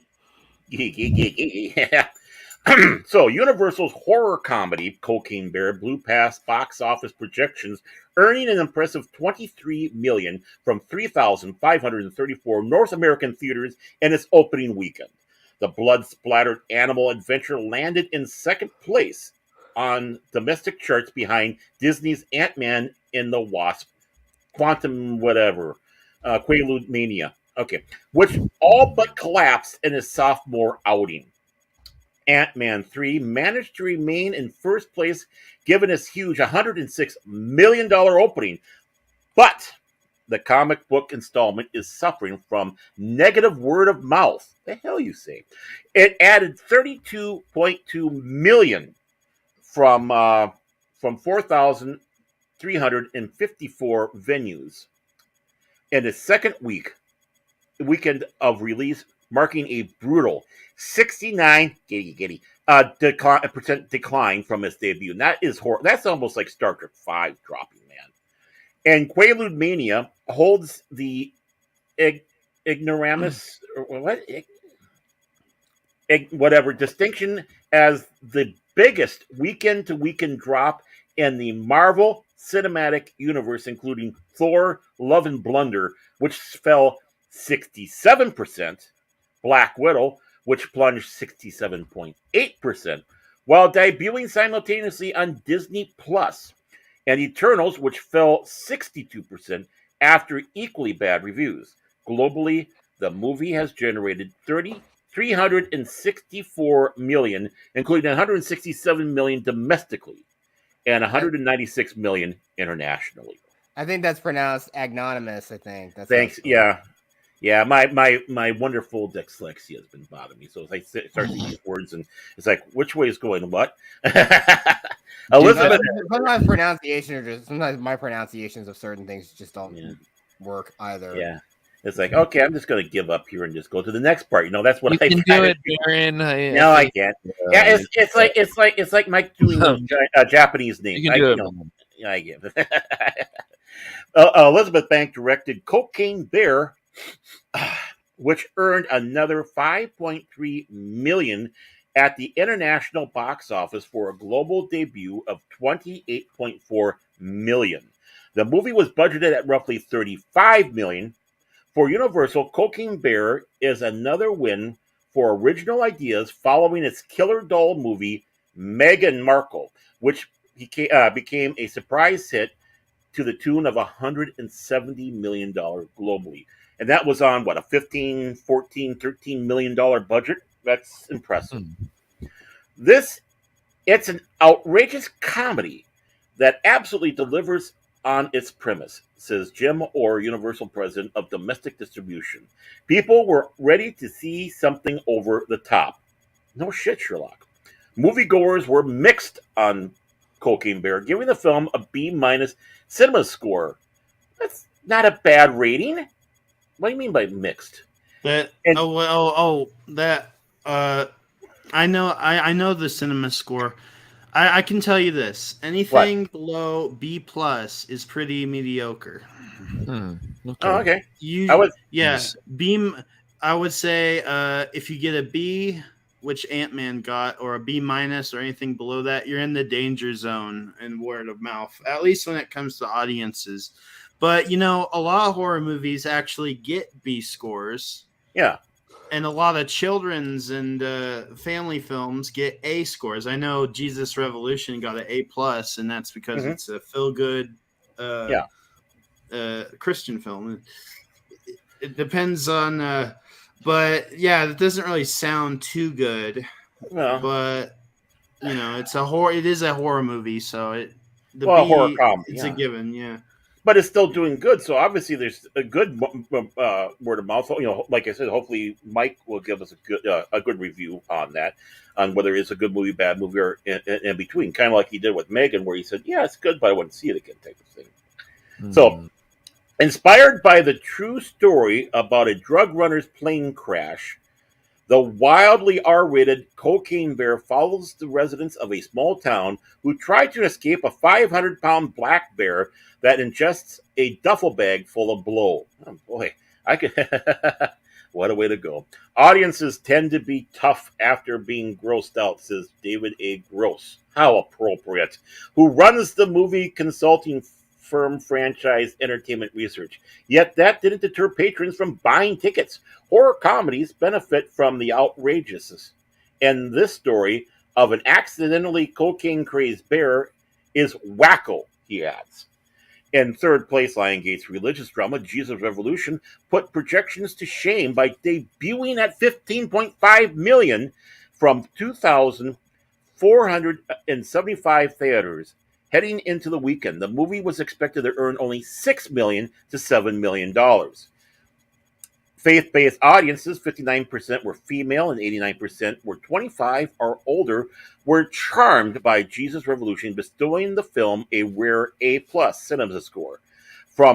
I Can Only Imagine filmmakers, the Irwin brothers, and their company, Kingdom Stories Company. The $15 million budgeted movie follows a youth minister and a pastor as they partake in the evangelical Christian movement that swept Southern California in the early 1970s and gave us cash money. Paul, Not true. Paul, a senior ComScore analyst, says there is a massively undeserved faith-based audience. With Jesus Revolution, Kingdom Story Company hit another home run in their partnership with Lionsgate and have created quite a fruitful business model for releasing these types of films to an enthusiastic and faithful fan base. Avatar, Way of the Lord Crit, and Puss in Boots, The Last Wish, rounded out box office charts at number 4. James Cameron, Psychopath Wannabe World Murderer, Avatar sequel added 4.7 million to 2,495 venues and its 11 weekends of release. It's now the 9th highest grossing movie in North America with 665.4 million. Overseas, the sci-fi blockbuster has generated a massive 1.6 billion, bringing its global tally to 2.267 billion. Wow, that's a lot of money. Another box office mainstay, Puss in Boots: The Last Wish, followed closely behind with 4.1 million from 2,840 locations in its 10th weekend in the theaters. The animated sequel, set in the Shrek universe, the Shrek universe, has been chugging along with 173 million domestically and 442 million worldwide. Overall, the weekend box office is encouragingly ahead of last year's tally by 47%, according to ComScore. Michael B. Jordan's sports drama Creed 3, Paramount thriller Scream 6, the Warner Brothers superhero sequel Shazam! Fury of the Gods, and Lionsgate's John Wick Chapter 4, Another Puppy, will attempt to sustain the momentum in the coming weeks. Year to date, 2023 has been much better than 2022, but 2022 dug itself into an early hole with a thin release schedule, said Francis Entertainment Research Gross. So that's a hollow victory. So, okay, rather interesting story on this one. Kind of surprised coming from Variety. And I think they're absolutely right, because I think we've talked about it. I know the Kings and I have talked about it. We are in need of a crazy, wild, politically incorrect comedy, like in the veins of Animal House, Revenge of the Nerds, Police Academy, stuff like that. I mean, obviously it's over the top, silly, goofy, not politically correct, and of course they're adding in that horror element along with it. People are so burned out with the other stuff. This is, they are clamoring for something like this. Or on the other side, with all these doom and gloom dystopian and how horrible people are movie, the Jesus Revolution. They want to see something that's wholesome. I wouldn't doubt if people are seeing that film who aren't religious or faithful, but they want to see something that's kind of a wholesome, upstanding film, just like somebody probably who's not faithful to a film that's based on something Buddhist or even Islam would go and see that too, well, out of curiosity and just to see something different. What's your take, gentlemen? Okay, that's definitely something that, like a very bombastic movie like that, it should be something that should be celebrated. I mean, look, sometimes we don't always need to go for like super serious, super thing. Same thing with superhero movies. I mean, sometimes they're not supposed to be like all these super serious. I mean, again, I think for a time we already know DC wanted to go dark and gritty with like Man of Steel and the Dark Knight trilogy. Right. And then you got like Marvel, who had a balance starting out, but then it really started going off the rails and started going into the realm of campiness. So tonally, everything about in the MCU starts becoming tonally inconsistent. Yeah, but exactly. this seems like, I mean, it's not playing at my theater. I'm just waiting for it to start playing so I can go see it myself. And it kind of sucks. I kind of missed out on that movie Megan too. I missed out on that. But it's still, it's just something we need. We need something like this. We need more movies like that are like this. Well, yeah, you have two movies that are at the opposite end of the spectrums doing far better than they were expecting. With a wholesome family film that was third place, doing way better than they expected, about twice as much than they expected. Cocaine Bear, which is just kicking butt out there with what they have. They almost made their budget back, just on this weekend alone. And they're not expensive made films. Yeah, exactly. I mean, you actually stay within the constraints of a low budget. I mean, you can really be creative with it. Like you see what everything Blumhouse has done. There you go. Mm-hmm. And so, what are we looking at now coming up? We're looking at, obviously, the sequel here, Ant-Man, didn't do well. Films that were independent, basically, and I say independent in the sense that they're not part of a universe, or they're not part of a sequel or a remake of something, are doing fantastic.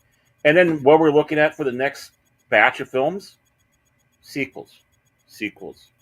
Or sequels or adaptations. Right. So it's going to be interesting to see how these films do and if they have the legs for it. I think people are starting to see that maybe they should start focusing on these types of films like Cocaine Bear, Jesus Revolution, and try to do more, get more bang for their buck, and not rely on the fact that, hey, we got this multi-billion-dollar movie we made, isn't it fantastic? And we didn't get our money back. Compared to, okay, there's a little budget and it just took off, just like Star Wars. Star Wars in many ways was kind of a low budget film back in the day, but look what it did by word of mouth. And yes, it was beaten right away by Smokey and the Bandits. That was the first film to dethrone Star Wars from number one, but Star Wars came back like a banshee after that. So I think people, it's just like I was saying, people are hungry for something different. I think the studios are starting to slowly wake up. It just, is it too little too late? Or are they able to change direction fast? And they're going to have to do fast.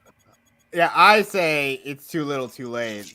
I mean, still, like, you got other things, like, you got to let some things go in the hands of other people who are creative, even people who aren't, like, in the industry. Like, you see how the Ripperverse is doing and how, like, all these other Indiegogo comics are going. So stuff like that. Well, yeah, that's just it. I mean, it takes someone from outside. And like I said, it's taking people like those comics. It's taking stuff that's on YouTube. More people are saying they're watching stuff on YouTube than on television. So this is where our next batch of future entertainers come from. Yeah, but the thing is, that's the only reason why they're trying to, like, stomp all that out and trying to make all the corporate channels, like all those corporate media, like them, like Jimmy Kimmel. They're trying to make that. They're trying to push them on YouTube because, again, that's what's going to bring them the advertisers. But it's not working. They're not getting the views on those channels like they expect. I mean, even like when Star Wars did some stuff, doing some live streams on stuff, and even Paramount with Star Trek, the new stuff, that I should say. I swear we were getting bigger viewership here on PopTalk than they were, and that's what they're banking their money on. They see the real data. They know the real data. And if advertisers are putting money into this and then finding out they're not getting the return on investment, they're going to turn their back. Advertisers don't give money out for the sake of being good-natured. Just because they want to make a donation. Yes, it's a tax write-off, but they still want to have, they still want something that they're paying for that out there. They don't want their products being falling on deaf ears. And especially if ears a marketing group that doesn't care about their product. Exactly. Uh-oh. I think Cash is in a Twitter war. Twitter. No, I'm not. Lord Grit, do you have any idea, any thoughts on this, Lord Grit? What? Yes. What? Come on. The box office. Yes. The original IP. You could say the COVID box office is back. Yeah, it's we're finally back as normal with the successes of Cocaine Bear and Jesus Revolution.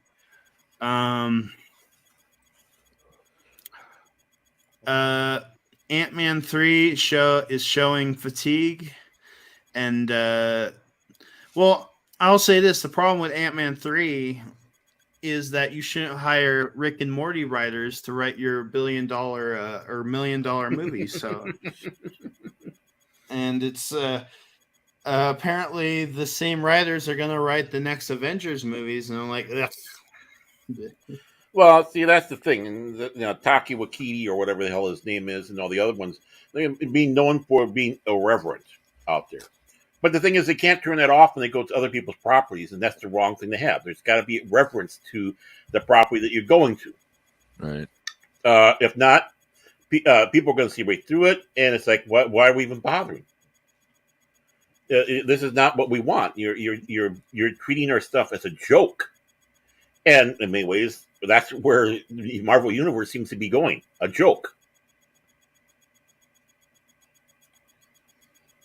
Yeah, it's sad. It's Yeah. I Yeah, kind of don't know. Got nothing on it. I got nothing else to say on this. Okay. We're good. Very good. Okay. Well, I mean, we kind of talked about it earlier in the show. Well, we're coming up to about a 3-hour mark.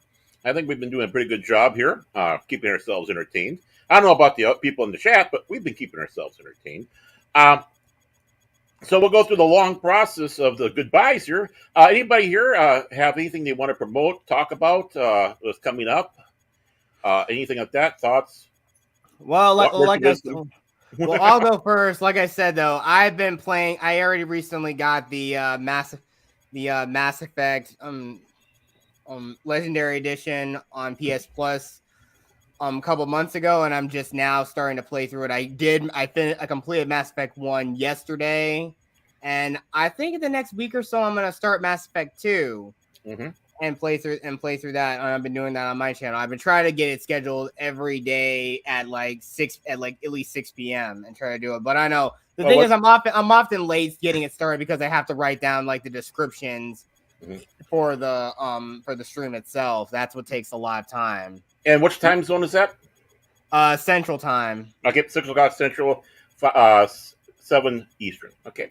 Yeah. Okay. Yeah. Exactly. So that's mostly what I've been doing for this year, and I think maybe come near the end of the month of March, I think I might be going to C2E2 in Chicago. Maybe, I'm not sure. Sounds like a new droid. No, C2E2 is I know. It's a convention. Yeah, I know. It sounds like a new Star Wars droid. Hey, get out of the dog. I got a table shark here on top of me getting into stuff. Table shark. Okay. Anybody else have anything they wish to pontificate about before we go? I'm working hard on my movie. And that's the Debbie Does Dallas remake, by the way, folks. So you definitely want to see what he comes out with. Yeah.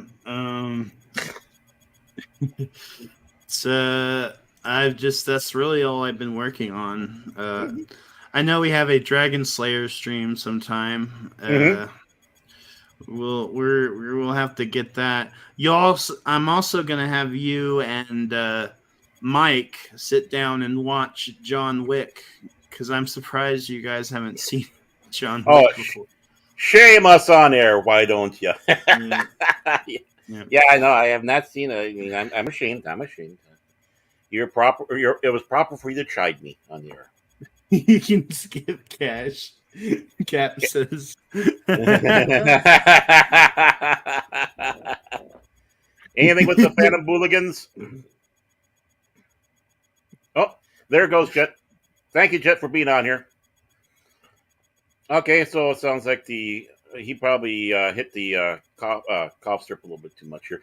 So I just want to follow through with my end. Of course, be looking on this channel a little bit later on today. Pacific himself, Mike, is going to be putting his review of Cocaine Bear Out, which is why he is not here and why I took over this broadcast. So please keep an eye out for that. Hopefully you have notifications on so you can see that. And make sure you are subscribed. Sounds like there has been a massive thing where people have been finding that they've been unsubscribed to channels out there again. For myself, of course, 24/7 Fusion Media. I'm going to be with the Primetime Kings of Live Stream. That's at 5 o'clock Central Standard Time. That's with 24/7 Fusion Media. The ever mysterious Vigilante Williamson, the head of the Hollywood Knights himself, New Bomb Turk, and myself. So please join us. A little bit. Who knows what's going to happen? I don't even know what's going to happen. So, okay. And barring that all up, I want to thank everybody who's been here. Gap After Dark, of course, he was on the panel as well and playing behind the scenes as producer. Kathy Skywalker, the lovely Kathy Skywalker, thank you for putting up with us today. Let's move up here a little bit more. Nightbot, thank you, Nightbot, for being here. I like seeing, and Stream Elements, great to see you as well. Let's see, we got, wow, and let me move up a little bit more here. Boy. And, of course, my long-suffering Mrs. Tag, who's sitting to the left of me here doing crocheting. The old man was here. Let's move up some more. Let's take a boy. There's a lot of chatting going on here. And Kathy Skywalker, we already said you, but, you know, you're so nice. We'll say it again. Thank you, Kathy. And, wow. I know Joker Voice was in here. Low Spec just popped in. Oh, Low Spec, our favorite penguin provider there. Great to see you, Low Spec. Sorry you're coming to the end of the show, my friend. We also had David Klumpkin. He's actually an old friend of mine from high school. So I'm glad that you came in. Boosh McFadden came in. Pit Viper, who was also with Chaos. Phil McCracken was also on the panel, cranky as ever. Of course, we had in the chat and was kind enough to join us for a little while. Some guy by the name of Pacific 1-4 came sailing in from his dinghy to try to take his boat back. And then the real Wadden National Game Clips. Sorry, I blame it on my dyslexia. And I think I got just about everybody here. I don't think Martin Santana was here, who is the on-train monkey for Pulp Culture Minefield. Definitely go over and see Gary and Keith. They are a great couple of guys. I have to get back on their podcast. We have Dempsey. He was here. And I think I got everybody. Wow. In the chat. Those of you who lurked out there, you're just as important. I thank you so much for being here. I gotta put the penguin up there because I like penguins. There we go. So again, thank you all, one and all. Penguins for breakfast. Yeah, of course you do. So again, thank you all, and thank you, Mike, for letting me take control of your show. And I hope I did not shadow ban you. So, everyone, have a wonderful day, night, tomorrow, wherever it is you're at. This is Baron Ormond Tag for Cash Money, Lord Crit. Take care.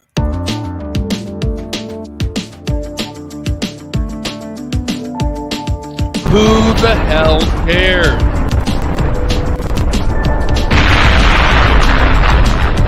Oh my God, who the hell cares?